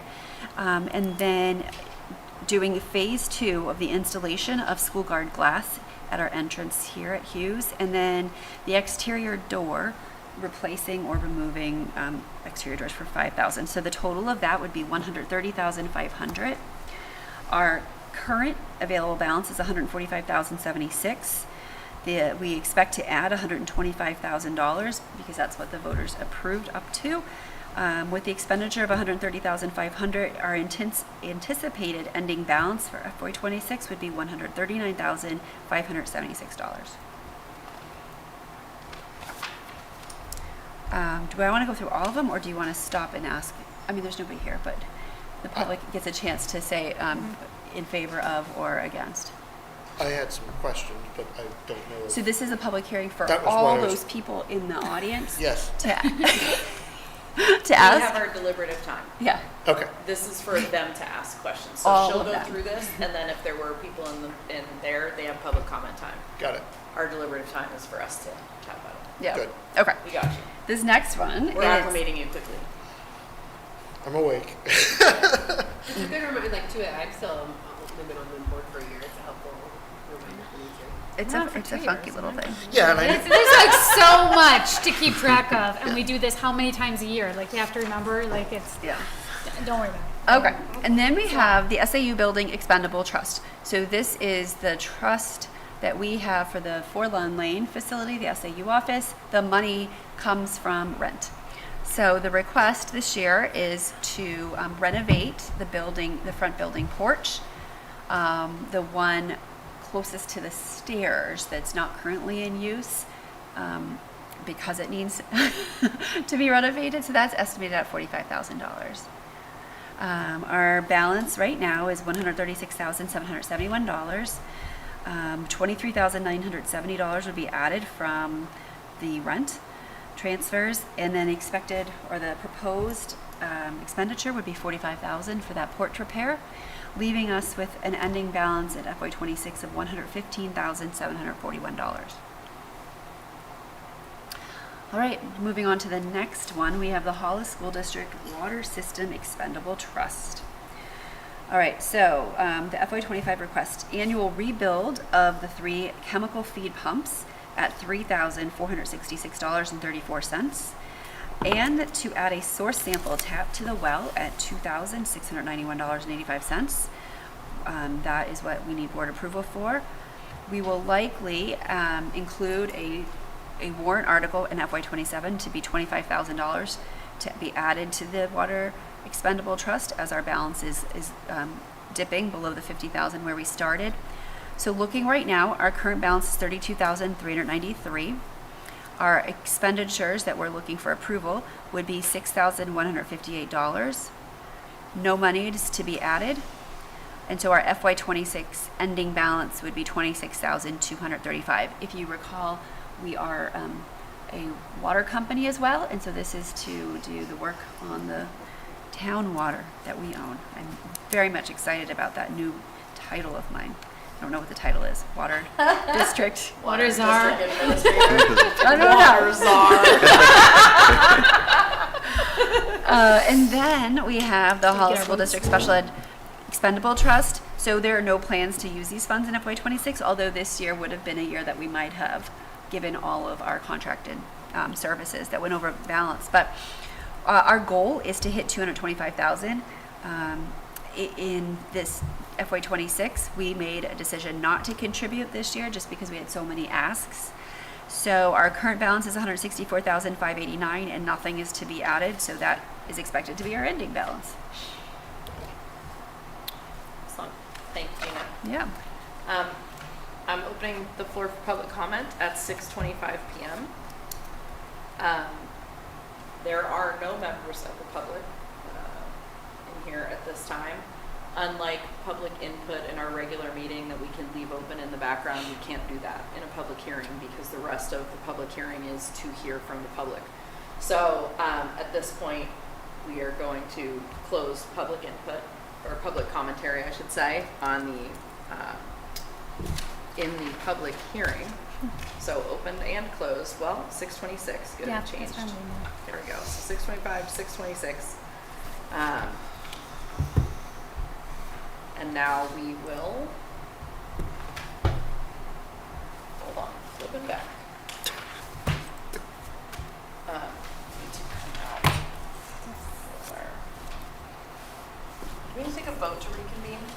Or do we just No, reconvene? we just reconvene. Okay, so we are reconvening our regular meeting at 6:26 p.m. And so we're going to move back into our deliberations, and we are going to be able to move in to see what action the board will take regarding the expendable trusts now that we have had our public hearing about them. You can see the list of items there were the ones that Gina read for us today for the Hollis School Building's Expendable Trust. That's the first one up. So I will take a motion to authorize the expenditure of an amount not to exceed $130,500 from the Hollis School Building's Expendable Trust Fund for the purchase of the maintenance items identified during the public hearing. So moved. A second? Second. Any discussion on the school building's expendable trust portion? I just want to, I think that we had talked about this, but I just am sort of putting it out loud. We're only doing updates to Hughes and not to HPS, and I think that is because we are planning on doing, it doesn't make sense to spend money updating HPS at this point if we're doing. Exactly. Yeah. Yep. Okay. The girls' bathroom stall replacement, it sounds like that's just one bathroom. Have other girls' bathrooms been, is there just Like, have there been other updates to other girls' bathrooms? We did the boys' bathroom last year, and so Yeah. we're looking to do the girls' bathroom Okay. this year. Is there just one girls' bathroom, one boys' bathroom? No, there's one per floor, but this is one that the stalls are particularly in need of replacement. Okay. So it's not that all of the bathrooms need to be redone, it was one floor's bathrooms were bad. And by stalls, you're referring to the partitions. Correct. For the multi-phase items, so that would be the elevator retrofit and the school guard glass at the entrance. How are we tracking in terms of getting them done within the phases, within the amounts that we were expecting? And I ask that because the price of raw materials and whatnot is possibly going up for the elevator in my head. And I have no idea on the guard glass, but they're multi-year installs, so I'm just curious, Yeah. progression-wise, how are we doing? Yep. So, so for the elevator, we're not doing anything in years 1, 2, 3, or 4. We're waiting until year 5 until we've summed up the total. So as we prep for the 5th year of additions to the elevator, we'll get another quote at that time, and then make instead, potentially it would be instead of like right now we're doing 38,000 a year.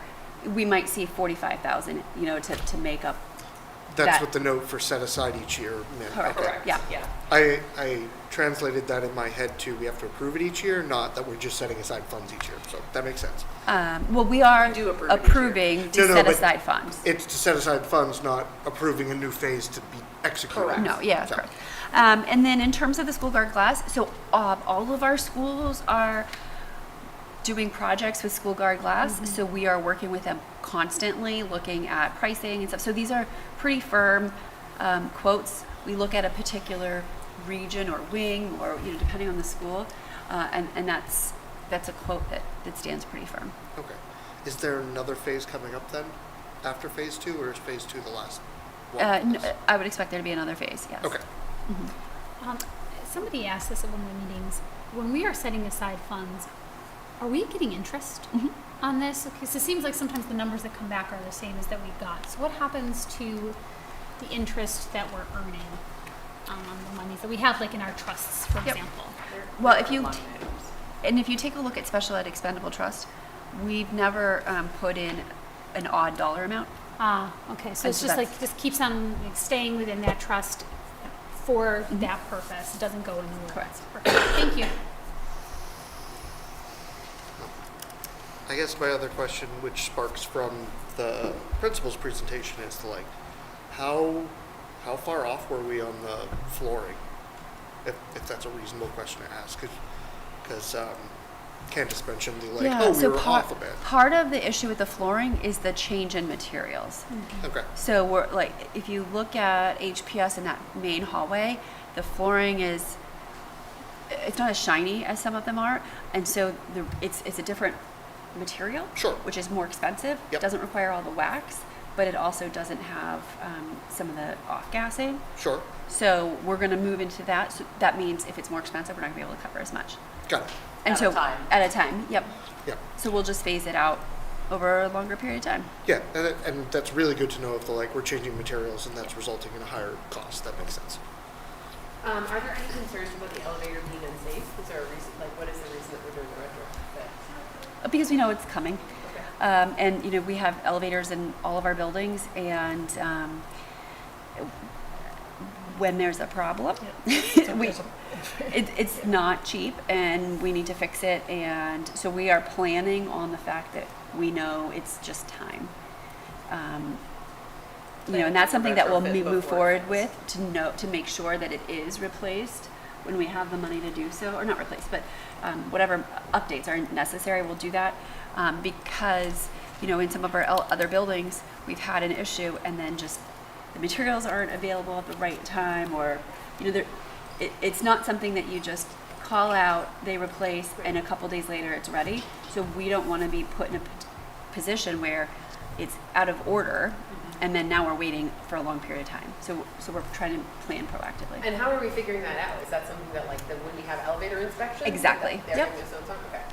Yeah, so it's not like, it's about that time. Right, yeah. Yeah. Okay. And like I said, so we just put in an elevator at RMMS a few years ago. We've just replaced the one at the middle school. We are looking to get to the replacement of the high school. So we are in constant conversation with our elevator friends.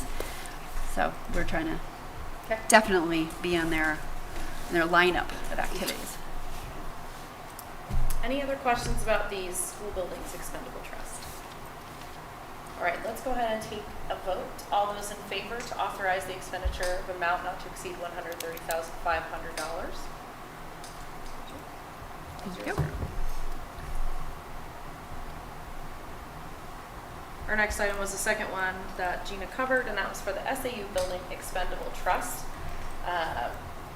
Again, that trust is made up of money from the rent that we collect as the landlords of Borland Lane, which is the SAU building. And to recall, it's wanting to go toward the SAU building porch renovation. So I'll accept a motion to authorize the expenditure of an amount not to exceed $45,000 from the SAU Building Expendable Trust for the SAU building porch renovation. Moved. Second? Second. Discussion. Gina, on one hand, this is pretty small potatoes compared to some of our expenses, and also it's $45,000 for a porch. And I know the porch has to be redone, but is it a thing that we have gotten multiple quotes on, or how does that work? Yes, we get multiple quotes. Structurally, it's not we're not just replacing like the floorboards. Yeah. So it's all the stairs, it's the overhang, it's the whole aspect. Take a look at it next time you are at Fort Lund Lane. Careful. From a distance. And then the porch that is in fine working order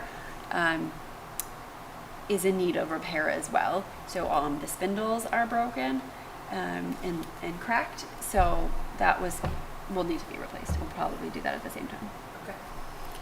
Okay. Which I was confused, but I was going to wait for this part. So there's a porch when you walk into the office for the secretary who's there. And there's another porch on the so if you're front of the building? Yep, if you're looking at the building and the main door that you're talking about entering, it's to the right. Okay. And mostly because I can hear the question coming up. Is that porch going to be used at all? So it's a required egress. Ah, No, okay. we're told not.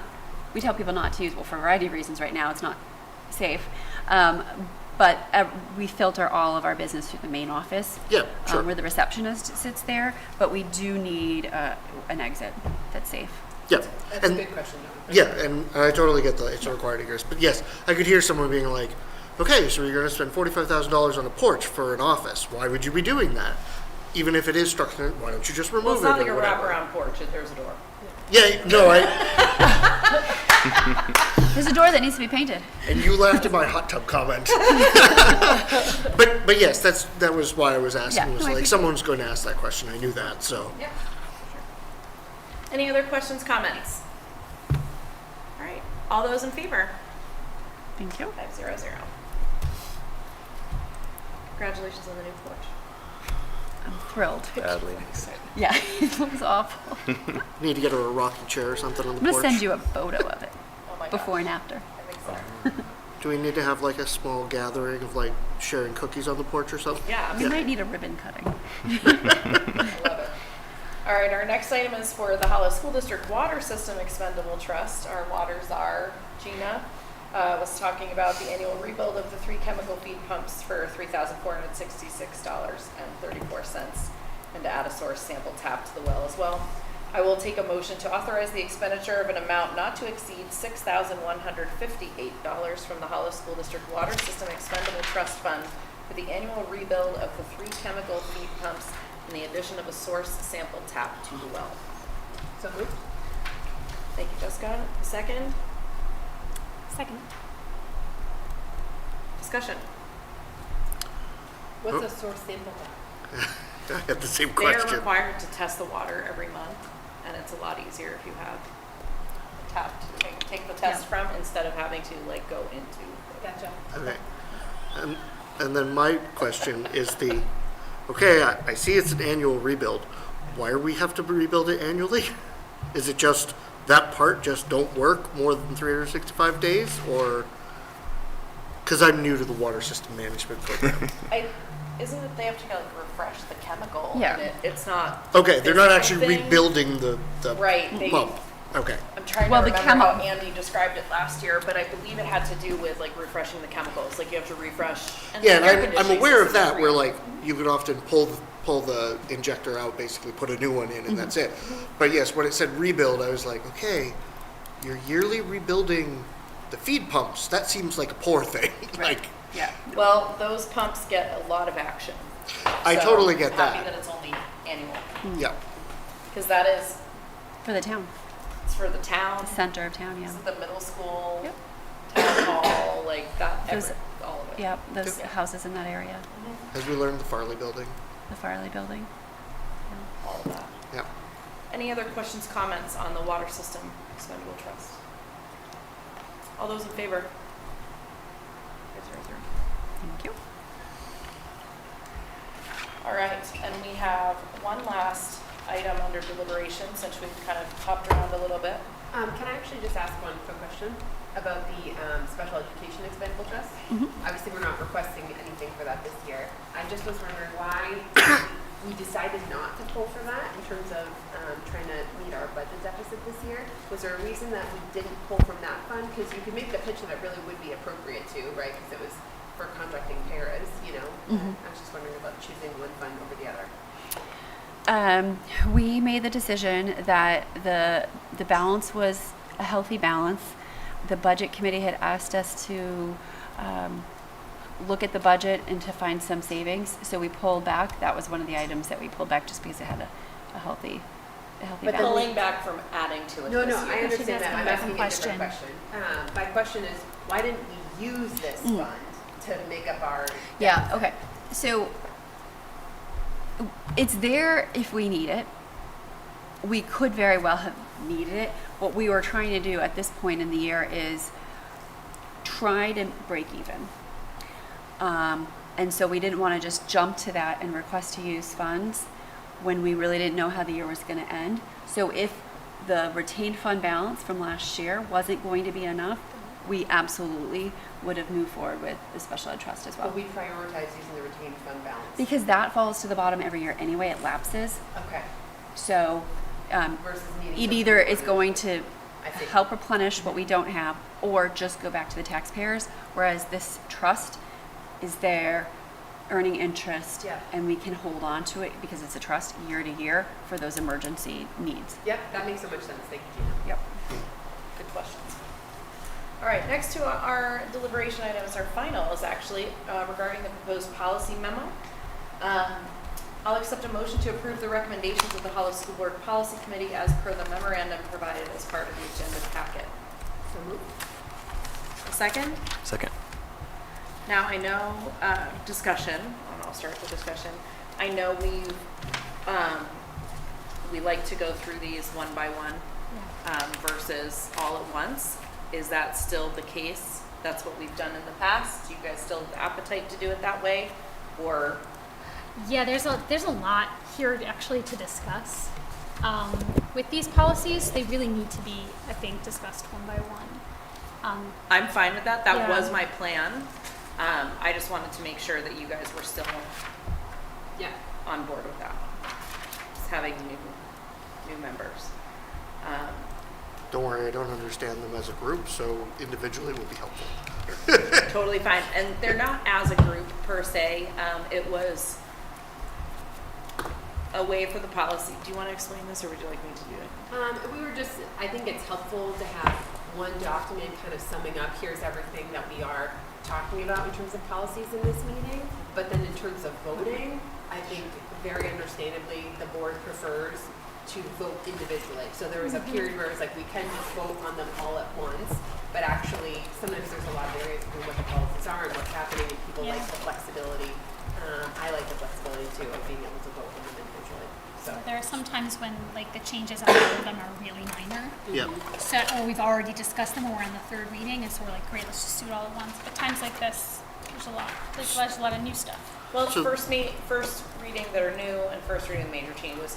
So I read the motion and asked for a motion straight from our outline, as if we were going to vote on it at once.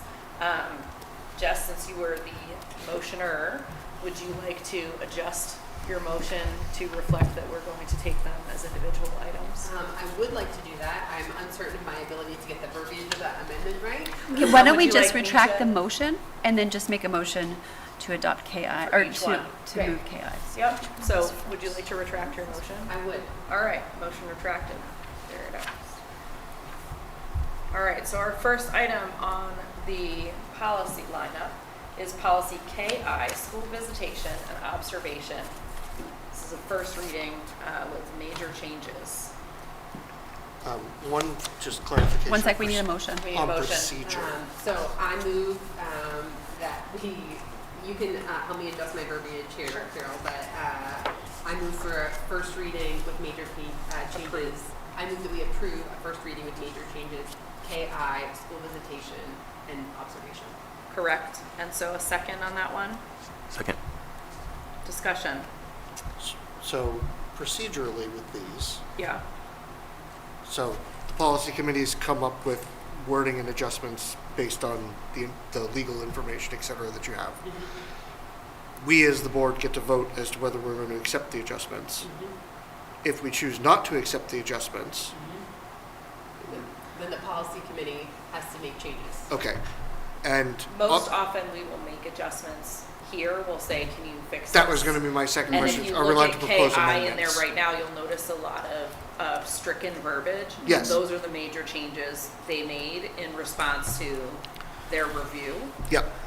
It could be in response to a previous board review as well, where Yep. we've said, you've got to tank all of this, this doesn't make any sense, let's go back. Most often, it is in response to the recommended language that comes down from the New Hampshire School Board Association or NHSBA. That, and then if we need an additional vetting by our legal counsel for any of these, we certainly can. Yep. But when we go into kind of the discussion, the first person who usually talks on it is the policy committee person to describe what had changed. And Sure. then we can ask questions of it before we vote for it. When we accept, we can say first reading with our discussed amendments. Sure. So then when the second reading comes up, we'll see those changes, and again, we have that opportunity to make changes. Yeah, and I understood procedurally how the amendments to the article will work. It was just whether that was what we were about to do kind of thing. Right. Yep, okay. And then the thing we can do is, because we don't really want to wordsmith here, we can say, I'm uncomfortable with this, this is what I'm feeling, and then the policy committee can contemplate that and come up with the specific wording during committee. They're very good at that. Yep.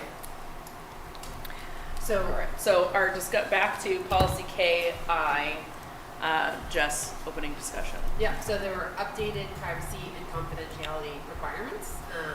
So there are major changes to this policy, and revising and replacing the policy to be in keeping with the new requirements. Yeah, and so I will share that the anything that's not stricken through is new language. Okay, there And was a it should be question. underlined, Yes. and I just noticed that now. But basically, it's very. Full replacement. It's a full replacement. It's a clear articulation of what you can and cannot do when you visit, and how you visit, and what you have to do when you do visit, and just to achieve that level of clarity for anyone. What I found confusing is visitor versus observer, because obviously not everybody who visits is coming to observe, and it seems like there isn't a delineation between the two. So we're starting. I was a little confused as to why we took off from the very beginning that anybody who comes in has to check in at the office, basically, and they have to be approved in order to do that.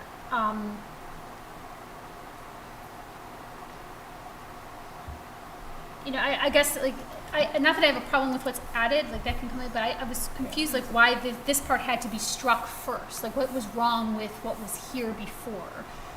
Why not just add for more specifics? Well, Just when out of curiosity. when we were revamping this, we did reach out to legal counsel, and this was a sample that the legal counsel had given, and we looked at the new language. But as the policy committee, we can absolutely review what was struck and look at delineating that more clearly. I think the, Particularly the second paragraph. yeah, seems- number 3 talks about how you have to sign in the main office. And wear a visitor's badge. Yeah. Yeah, I guess because the reason why I found it confusing is it starts with all those visiting or wishing to observe a student during the school day are to adhere to, I guess, yeah. I agree with you in that, It's just nice to like start off with that. but they're not, Yeah. I feel like there's a disconnect because I visit the school, but I'm not there to observe. I might be a room parent, I might be dropping something off, or we're attending a function or something, right? Like today we came for Celebration of Learning at Hughes. I'm not wishing to observe, but it seems like all of those sub-items are very specifically Yeah. talking Yeah. about observation of students, where it's talking about don't record audio, still or video images. So I feel like they're not addressing the two different kinds of people that come into the school, whereas the stricken part does talk about people who are not there to observe. Yeah, 3 and 4 talk mostly about visitors, but not in the context of observing. But I understand your point of view because it kind of flip-flops back and forth if you look at the Yes. numbers, and not having kind of a clear heading for each one. So that's something the policy committee can talk about. Yeah, I would appreciate that because it's starting with visitors must make a request to the building principal or designee for approval prior to observing a child at the school. But It's kind of like the order it's to be because like is that rearranged, saying yeah. that all visitors are expected to be observing you see what I'm like it just It doesn't, I don't like it, yeah. yeah and if you take time going through it, it's like, oh, okay, I think I see what's being said here, but it would just be nice if it was just like super The order. clear and We'll simple. bring that back to Candy. And I think the last line as well, all visitors must sign the Hollis School District receipt of FERPA regulations and so for the 150 parents that walked into Yes. Hughes today, we would have to stop at the door and sign the FERPA Yes. requirement because we're visiting the school to attend a celebration of learning. I'm just giving that example because we were here Yeah. today as purely as visitors. Yeah. So I think that those things, I think there just needs to be a distinction between what your purpose is that's there, you're visiting. Yeah. And again, it's some of the stricken language I think can come back, that second paragraph that Ann called out, meeting with a teacher or whatever, that kind of thing. Yeah, I think it's nice having it stated somewhere that if you want to meet with a teacher, because I don't even think of it necessarily as a visitor. You're a parent having a conference, right? That's something where you're making that arrangement, beforehand, just kind of making it official. You can't just show up and say, I want to meet with a teacher in their conference period. You have to do that beforehand. Well, the definition of visitor is part of the stricken commentary in the first paragraph. Yeah. A visitor, which is defined as a person not employed by the school system. So And- Yeah. the visitor, and here are the rules if you're a visitor, if your visit is specifically because you want to observe. Yeah, it's visitor with Here's kind of purpose declare the- guidelines. Because if What you're did you say? it's visitor with purpose guidelines. So if Well, you're showing, if every you're showing visitor- up, No, I think the purpose has to be observation. That's literally the Yeah, policy, in is its definition. observing students. but this policy covers, as you said, the original policy covered both visitors and visitors with a purpose of They observing. It wasn't didn't ever have mentioned it. because- They didn't It wasn't part of delineate, It was yeah. visitors to the Just schools, visitors. period. I think one of the other things that I think is missing is it's talking about, it does not limit who they're observing. Whereas a lot of our other policies are like, you have to be a guardian or of a specific student and you can only view their stuff. This says all those wishing to observe a student. Observe a child, not their child, their Like, whatever. So I think that in the spirit of our other ones where we are very specific about who they're allowed to observe, I think we need to be, or allowed to engage, I call it, I guess. Well, I So think- we if I have to may- be very specific on this policy as well, even more so, I think. If I may, Jonathan, Yeah. I just want to piggyback off of something that Carol said before we lose it. So Carol pointed out that visitor was defined. There should be a definition of an observer. Yep. Yeah, I have that. Perfect. And who's allowed to be an observer and who's allowed to be observed. Sure, and just to give you some reference, this policy was brought forward to really focus on the need for guidelines for observers, and I think as a result, some of the language of just the parent visitor going to, not just, but the parent visitor going to celebration of learning right. was not really considered. It was more of the other piece. So we'll bring it back and certainly take this conversation into consideration when we make revisions. Keep in mind that the adopted version is in place until a new final version is brought forward and adopted. So, I feel confident that we can move forward with all this feedback and take another stab at it. Yep. So for Jonathan's purposes, you were talking about kind of procedurally. So we will vote to accept this first reading, and then knowing that it'll be a second, could be a third, and then that motion, when we're ready to adopt the policy, is move to accept the third reading and adopt a policy. Got So it. it can come back to us multiple times. It can come back So 4 or 5 times if it we can still come back- can't get it yeah, I right. was just, and that has happened actually. I But think the so only- this one will be to accept just Yeah. this reading, knowing that they're taking the stuff forward. Yeah. I think my only other piece of feedback, and I know we've discussed a lot of it, is I think for both myself trying to read for approval purposes, and honestly, possibly as someone who might be trying to read the school policy as a regular person, it may be helpful to delineate the sections if possible Yep. between I am coming in for the purposes of visitation to a student or to a classroom or whatever, and I am coming in with educational or other observation purposes Yep. that make me not there just as a interested party, but as someone who is, as it stipulates, Yeah. certified or whatever. So I think that that's the feedback that Gina got from this Yeah, conversation. yeah. So that's exactly what they're gonna do. They'll go back and kind of add in what was taken out. So Yeah. we can come to a second reading probably in our August meeting. Yeah, Is that absolutely. fair enough? Yep. You guys are meeting? 100%. You're not committed to that. I'm just throwing out that that's the next. No, one. well, yeah, no, I think we have a perfect. meeting scheduled. Awesome. So at this point, if there's no other discussion on policy KI, we'll take a vote to accept the first reading of policy KI. All those in favor? Okay, thank you. 5-0-0. Before we move forward with the next one, I just want to let you know that the wrong version was posted, not the ones with the change. So if we could table IHBA first reading, and then we'll bring back what we were supposed to post. IHBA, which one is IHBA? Not all Programs of them for are pupils labeled with when you printed disabilities. them. Which one? Programs for pupils with disabilities. Do we have to table it if we haven't taken the motion yet? Programs for people with disabilities. Because there's no motion on the table. Do we just not take it up? I mean, We could it's just on skip the Oh, over it. IHBA, here it is. Yeah, because we've broken it up, whereas I agree, if we've This is taken it being- as a whole, that makes sense. And why is it being tabled? I'm sorry. The wrong version was Wrong posted. version. Yeah, Ah, darn, okay. I know. Yeah, wrong version was in there. That's okay. We'll see it back. All right, so moving on to policy IKE, promotion and retention of students. So I move that we accept the first reading of policy IKE, promotion and retention of students. Second. Perfect. Thank you for doing it, Brittany. So Discussion. IKE, there are additional policies in the student handbook for parents to review, and that's referenced in this policy. The only changes really were legal references. Those were the big changes here. And then we also added just a little bit more clarity in terms of what is included in the decision for retention or promotion. I think this is a great add because it puts into policy that you can't request. Can we put and retention in the second sentence?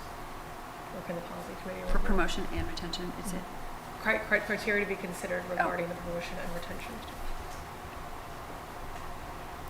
Because that'll mirror what the principals, so we have a statement that's going in the handbooks that all the principals.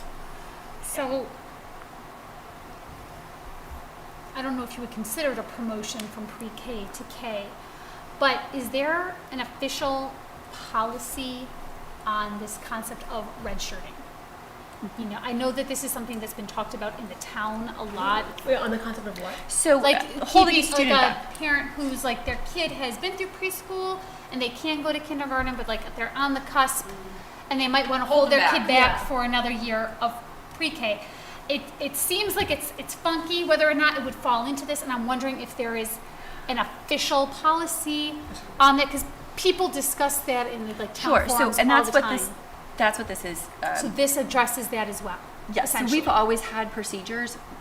We just had a more vague policy, and so we were trying to clarify the policy. So we go essentially by age. If there's a request to differ from the age cutoff, there's a conversation where all these factors are discussed. And those procedures are now going to be in the handbook. Okay. And the word promotion is not like a promotion from 6th grade to 7th grade, it's to the next grade. Yeah. Yeah. Well, you asked Oh, what yeah. what we were talking about, if it was just kindergarten to first, it's the movement through the grades. Yes. Yeah. Thank you. I don't see the parent. I think it's implied the parent input would be a part of this. It's not explicitly stated. Is parent input a part of this? Part of the spelled out procedures. Yeah. It's in the procedures in the parent-student handbook? Yeah, so where it says the rules shall be published in the parent-student handbook, that's the procedures that parents are to follow if they want to make a request, or any kind of conversation that exists around promotion or retention. So the process to follow if they want to discuss either promotion or retention. All right. And so those are already published in the parent-student handbook, so I could go home and I could go and I could look at that. They're in the ones The that one are coming up. They're coming when up. you register your child and you sign off. I've read the parent-student handbook. That you It'll see it be there. there. Oh, I know. But you know what's going on in the summertime. So wait, you're saying that these rules are, did you say they're already there or they're Nope, going to be? they're going to be in the next one. Can we potentially have policy discuss rules changing to procedures? Yeah. And so will we get to see those then before we ultimately vote on this policy? Because I'd like to see what those new procedures that are going into the Absolutely. handbook are So before we'll we have- complete this conversation. We'll have that posted no later than July 15th. Great. It'll We be see each part other of on this. registration, so So- it's not, you don't How vote. different are those procedures than what they have been? They're not different. They're They just just written weren't out. articulated Yeah. in the handbook. Okay. Correct. It said it in policy that it was there, but it never made it there. Okay. And it had been there remember since, that in policy since conversation. Yeah. 2005, and so now we're just following policy more carefully. You know, Gotcha. So, Well, and I think we're covered with the language that says, but is not limited Yes. to be able to include parent input. Like the parent input is considered when the teacher makes Correct. their And recommendation. that's Yes. clearly Stuff. in the procedures. Right. Great. Yep. Not to mention it stipulates considered. That doesn't mean that it's definitive in it, like any of these are one particular way. Right. Great. Thank you. Any other discussion on IKE? Seeing none, we'll take a vote to accept the first reading of IKE. thank you. 0-0. All right, our next one up is JJ-R, Access to Public School Programs by Non-Public Charter and Home Educated Students. This is a new to the district policy. I move that we accept the first reading of JJJR, Access to Public School Programs by Non-Public Charter School and Home Educated Pupils, Administrative Regulations. A second? Second. Discussion. We had recently presented and voted on the access to public schools. These are the regulations that go with the policy that we recently approved, and the regulations and policies are separated. So this used to be the same as a previous policy, IHGBR, except that we have added charter school information to this and not just homeschool, because what we do is slightly different for the two. And broadly, the regulations are about allowing charter homeschool students to attend activities. I don't see language underlined during this That's presentation. exactly what I wanted to so- Because the Yeah. entire Just- policy is new. Entire thing is The new. whole thing is new. We've never Sorry, had she it. mentioned that she's adding Yep. charter. I had the Can- same question. Can I wonder why JJIB is highlighted in yellow on that page? Yes, I can, would want me to share that. So we were just looking at that when we had said we were going to put this forward, that the policies that are there, JJA, JJJ, and JJIB, we don't have JJIB currently, so the policy committee just has to discuss whether or not they want to bring that one forward or whether they will remove it from this. It is not a mandatory policy, that JJIB, so the policy committee still has to decide whether they're going to bring that one forward or say, nope, we're good as an optional policy. Got it. Thank you very much. You're welcome. Go sorry. ahead. Please, go ahead. So this was updated, like you said, IHGB is updated from there because of changes to RSA that happened in 2020, I believe 2023 or 24.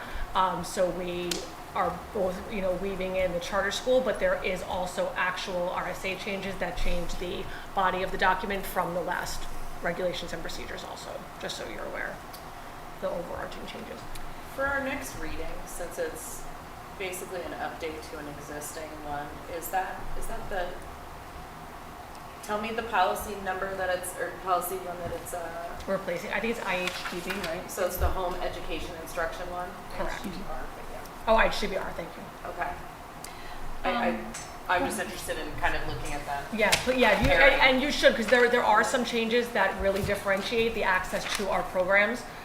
So if you could look at that, that would be beneficial. The JJJ replaced IHBG, and the JJJR replaced the IHBG. So once this goes to adoption, we'll bring the whatever it is, IHGBR to be rescinded. Yeah, got it.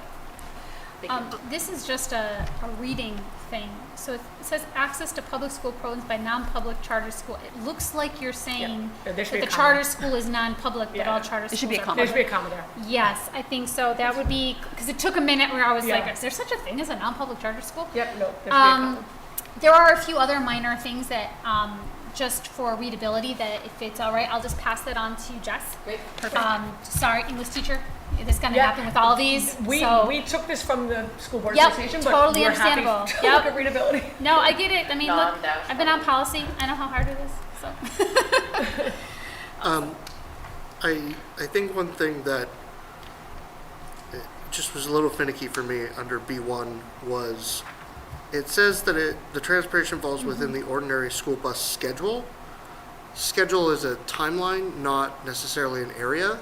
I'd want it to be clear that unless otherwise required under state law, I don't want, just because it's in the schedule, to be picking up a kid from Nashua or whatever, unless we're required to. So if you are participating, let's say you participate in music, and music is at 11 a.m., that doesn't fall within the school bus I schedule. understand that, that's not a problem. But if somebody is participating in something else that does fall within the school bus schedule, because that's what the curriculum courses and whatnot are listed here, and they're in a or a charter school, and the charter school is not necessarily in Hollis, I don't want us to be required to bus them. No, That's That's not what not this what it refers to. means. Okay, Yeah. That's not- Yeah. and that was why I was clarifying, Yeah, because schedule no, to that's not what me this refers to. and range of things are two different things. Correct.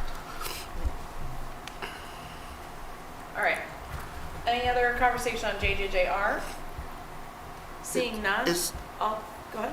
Is there anything in this that, again, mostly because I'm not as familiar with the charters, like home education is fairly straightforward, right? Okay, you're a home educated individual in the town of Hollis and you want to participate, that's fine. But then when we get into other types of schools, that's where I kind of run into okay, are these other types of schools located in the town of Hollis, which I didn't think we really had? Are we talking, and then how widespread are we talking? Like, if a parent wants to take their kid from point A to point B, 20 miles, are we basically saying, yeah, okay, they can participate? This is their access to our programs. The easiest example would be like a sport. So if a child is attending a charter school, but they live in Hollis and they want to play soccer, they can play soccer in connection to our school as an extracurricular Which we don't have in this activity. district. Which we don't have in this district, sorry, I'm thinking, it's a lot easier. But that's to okay, figure that's a that good, out. that's a So good you're example. saying they So are a this is- resident. Yeah, Specials so very they're a often. resident in Hollis. Okay. And this is their access to our curricular activities. So there's Where, different examples. where in the policy does it stipulate that it's only open to Hollis residents? So it doesn't, and that was going to be my question now, because it says non-district students. Yes, that was where I really in got the very stuck first for a minute. paragraph. So that's JJJ. So that's in the policy. This is Yeah. just the regulations of how to go about participating in the programs that the policy JJJ allows for. So we have to look up, so I'd have to check JJJ to see if JJJ clearly outlines residents of Hollis. So, Right. which I would imagine it does. I have not looked at it today. No, I feel like we actually spoke about it. But we'll go back and look. So at that would be but- my request. That's my only concern is this, as it reads, Yeah. with what I have in front of me, Yeah. is very wide open. Yeah, no. And I the prefer it to be definition very of- yeah. restrictive. And what the definition of non-district, and Yeah. the definition of non-district means not enrolled in our schools, but it would be a Hollis resident. We're going to have to go back and verify what JJJ says. Yeah. All right. Good discussion. I'll take a vote now to accept the first reading of policy JJJ-R. Yeah, okay. Thank you. That wasn't to pressure you to vote yes. I was just No, no. because I thought you were just delayed. I was scanning it to see if I had a complaint. Yes. All I right. read fast, but not that fast. Our next policy is EH-R. I move to accept the first reading, EH-R, public access to school district records and procedures. A second? Second. Discussion. So again, this is another situation where we had adopted the policy recently, and now these are the procedures that we're presenting that accompany the regulations. The major change here is that previously we had charged for physical copies. We are now charging for digital copies once people are requesting more than 250 digital copies, and it's the same price as physical copies, which is 15 cents. One of the things that we have been managing as a district is that, right, there's people have right to know, right, they're allowed to request information from us. Sometimes we are getting requests for information that seem like they are coming from maybe businesses that are looking to get data, you know, for their own development of programs. And so, like, they are sometimes expensive to provide all the information that they are asking for. And it is even someone within our district. So trying to, and like generally we can give a little pushback to those, and that has been effective, but trying to address some of those dynamics. I'm sorry, is this net new that I'm missing the underline or? So all these that we're talking about now, the one we just approved for first read, EHR, and then the next one, IHBAB, they're all brand new policies to the district, so there's nothing underlined. Got We've it, always thank had EH, but so what they've been doing in recent years, in the past maybe 4 years, is the regulations never had to be board approved. The regulations were procedural Sure. documents. They are now moving to having all the regulations be board approved. This is one of them. So it's required by law that we approve this regulation, EHR. So we've had procedures in place for years, but now we have to move forward. So the change that we're looking to see how you feel about is whether or not we feel that we can charge for electronic communications that exceed 250. So if I ask for 250 files. 250 records, and so So what does that mean? an Yeah. individual Define. electronic Yeah, communication Oh, this one, includes the sorry. communication itself as well as the responses and attachments to each communication under a single subject line. However, text and chat messages, threads regarding the same topic should be considered an individual, once you hit 50 messages. So what we're seeing is someone who potentially makes a request for any and all communications, emails between staff members or between board members and staff members that include the word special education. So that's hundreds of thousands of emails that we have to go through and redact information. We try to narrow it, but it's just the scope of some of these requests is not reasonable. And we're spending a lot of money, especially with some of these with legal fees, going through some of them for redactions as well. And we didn't have a mechanism to charge for that. So the question is, do you feel comfortable? So if you are a parent and you're asking for a particular, like regarding my child, maybe there's 50 emails, that's fine. But when you go beyond the 250 communications, at some point, that's not reasonable. We can do it, we have to do it, but the law changed and we're allowed to charge these electronic communications.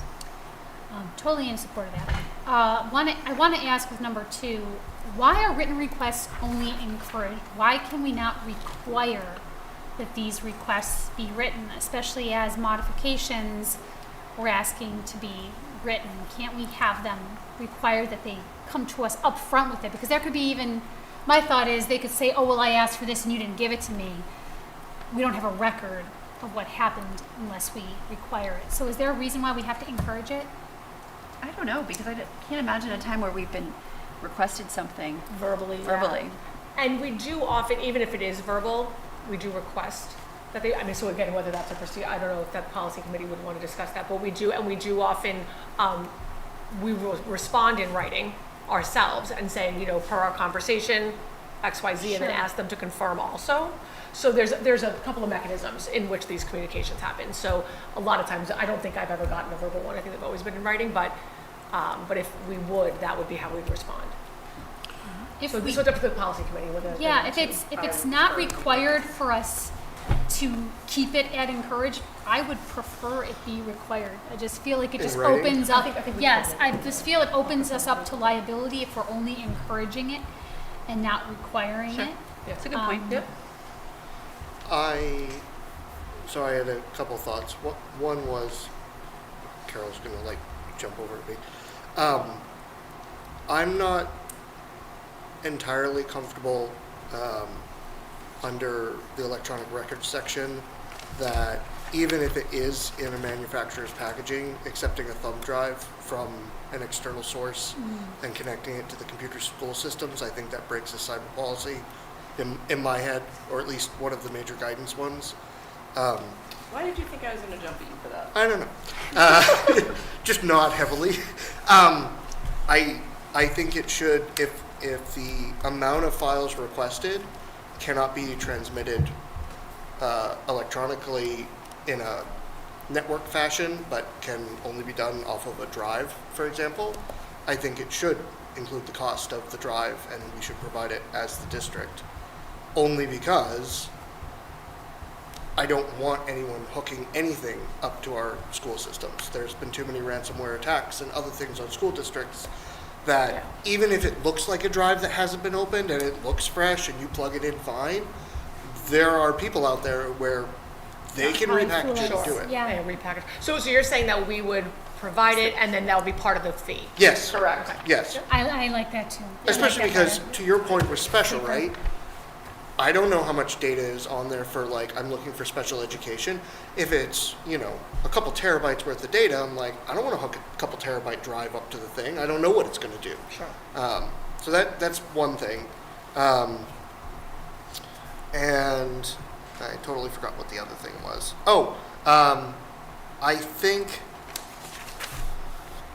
I think I'd like to look at the practicality of exempting Hollis residents from the record limit, from a fee for the record limit. So if there's a Hollis resident who wants to ask for the special education list as part of Right to Know, and they go through all the jumps for it as a taxpayer, I think we should, I think the fee for the drive and whatnot, sure, but I think the extra fee for over 250 electronic records should be waived in that particular case. I disagree. Why? The other way. We're not legally allowed to. Also, I Make just that want to say, distinction. even if it's a Hollis resident, I understand that, like, why do I care that there's a business in Hoboken, New Jersey that wants our data, you know what I mean? Like, Sure. I'm happy to charge them. And, right, like, I understand the statement of, like, well, if there's a Hollis resident, they live here, they pay taxes. Yes. And also, these requests can be tens of thousands of dollars. Okay. They are They can be so astronomical. expensive. And so I think that it is reasonable, like, I think it is totally reasonable to be requesting records if there's something that you want to know more about, especially if it's for your kid. And also, at a certain point, the amount of data that we are having to redact is extraordinary. Sure. Yeah, so the legal costs of fulfilling It's these the cost of requests actually supplying the data. is Okay. a lot. And I can see that. So that's fine. I think it's reasonable, though, to be thinking about Hollis residents. Yeah. after they are- But I understand your point as well of because I've seen plenty of the news articles. Yeah. I've requested 150,000 or a couple gigabytes worth of records, and someone has to go through and Yeah. screen it all. So, Yeah. okay. That makes sense to me. Excellent. Any other commentary on EHR? Yes. Yes. Is the no charge shall be issued for the first 250, is that also coming from the legal, or was that?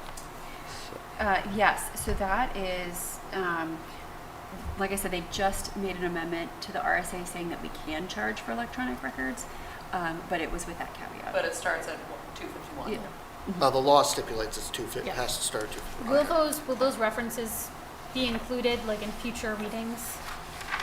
Yeah, I almost want to Those call out laws. that it's 250 is the break point per RSA. Well, blah, no, blah, blah. they usually put the RSA at the bottom of the policy. just Yeah, as- that's just where Yeah, I it's wonder if not it's there. an EH, but yeah, I'll look at that. Yep. Okay.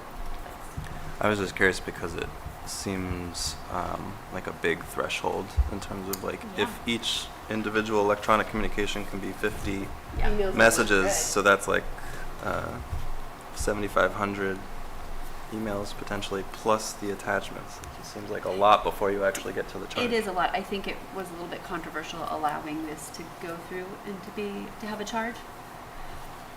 There are some that are, strong supporters of not charging. So I think this For was the probably electronic. right. It was more about not Like the charging for legislature electronic, had it. yeah. Okay. Is there then a clear definition of individual electronic communications then, in the law or otherwise? In the EA In the- definition. yeah, 8A.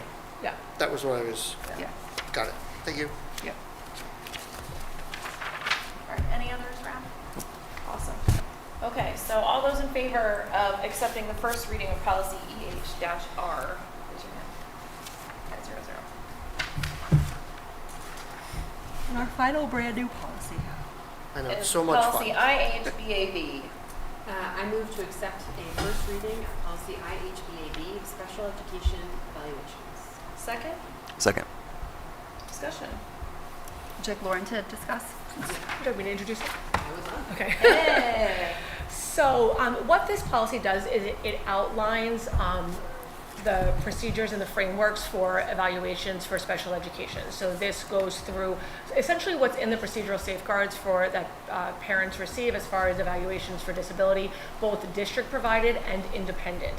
And what I'm asking for this policy to be reviewed for is really mostly for the requested evaluation. So if a parent requests an independent evaluation, which they have every right to do under certain parameters that are outlined in here, we want to make sure that we have very clear policy on what we want in an evaluator, on the criteria that we use in choosing evaluations, in our working with independent examiners around these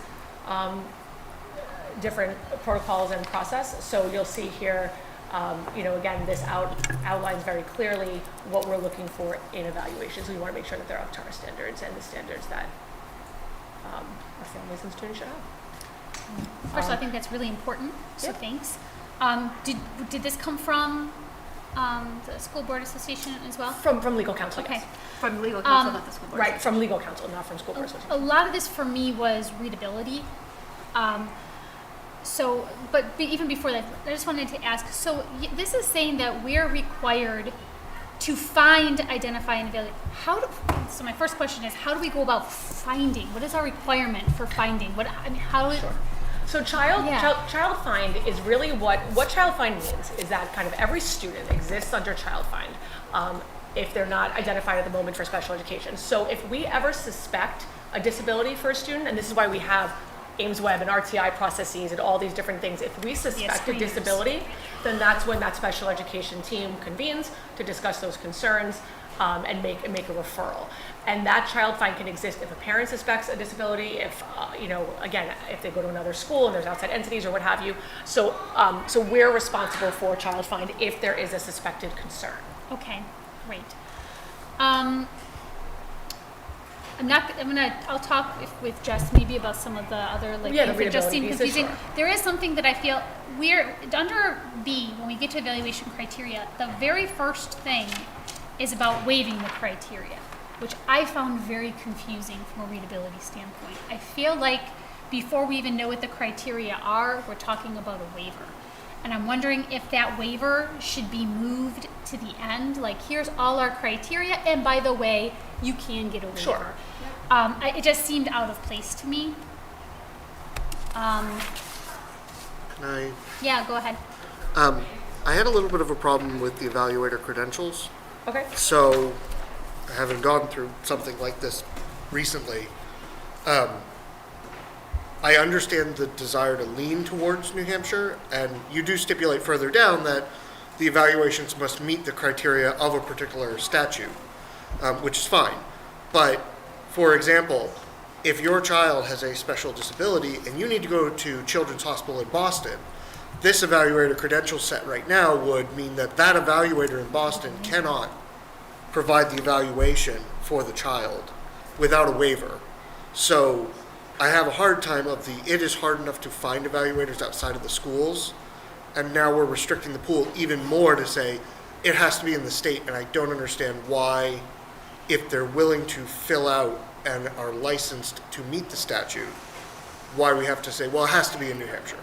So I'll explain. So under B, the paragraph under B, it talks about requests for independent educational evaluations. So this is not saying that a parent cannot seek a medical diagnosis or other things on their own. If they're requesting evaluations from us in New Hampshire, because again, our pool is educationally relevant evaluations, that's what our purview is. We don't do medical diagnoses, we don't do any of those pieces. So we would, be looking to have in New Hampshire, because we're, again, under the compliance and the Sure. statutes of New Hampshire regulations, to have those people licensed. So all of our service providers are licensed in New Hampshire, and all of those components we want our evaluators are also. But to your point, sometimes if something is so unique, we do have to kind of go outside, and so we have that waiver and we have that flexibility to do so per our purview for evaluations.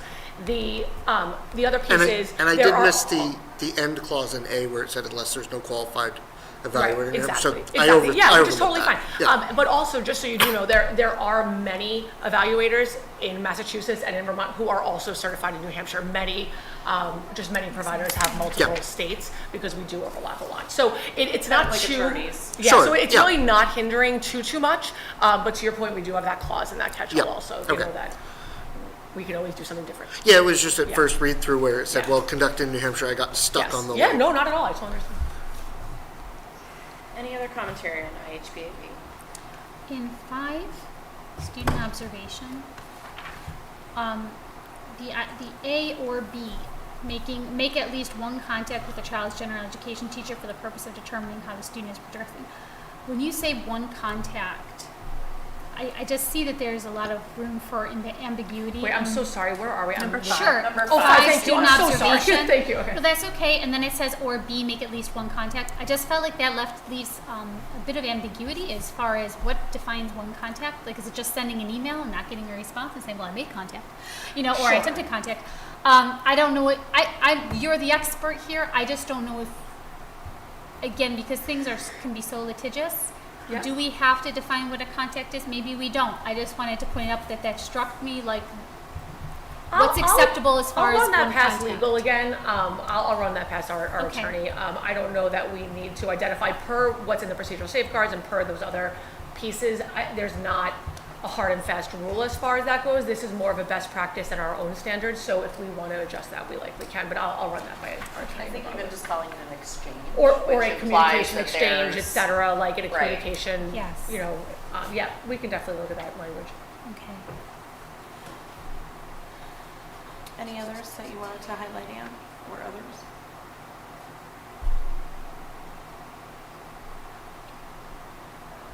Maybe? Okay. No, so this some other stuff is just like I said, just readability. So I'll talk about that offline. So You not can to email me take the your time notes here. and we can Yeah. incorporate them. Excellent. All right, seeing no other discussion, all those in favor of accepting the first reading of brand new policy IHBAB, special education evaluations? Great. Are we in need of a non-public tonight? We are. Very quick, very quick. Okay.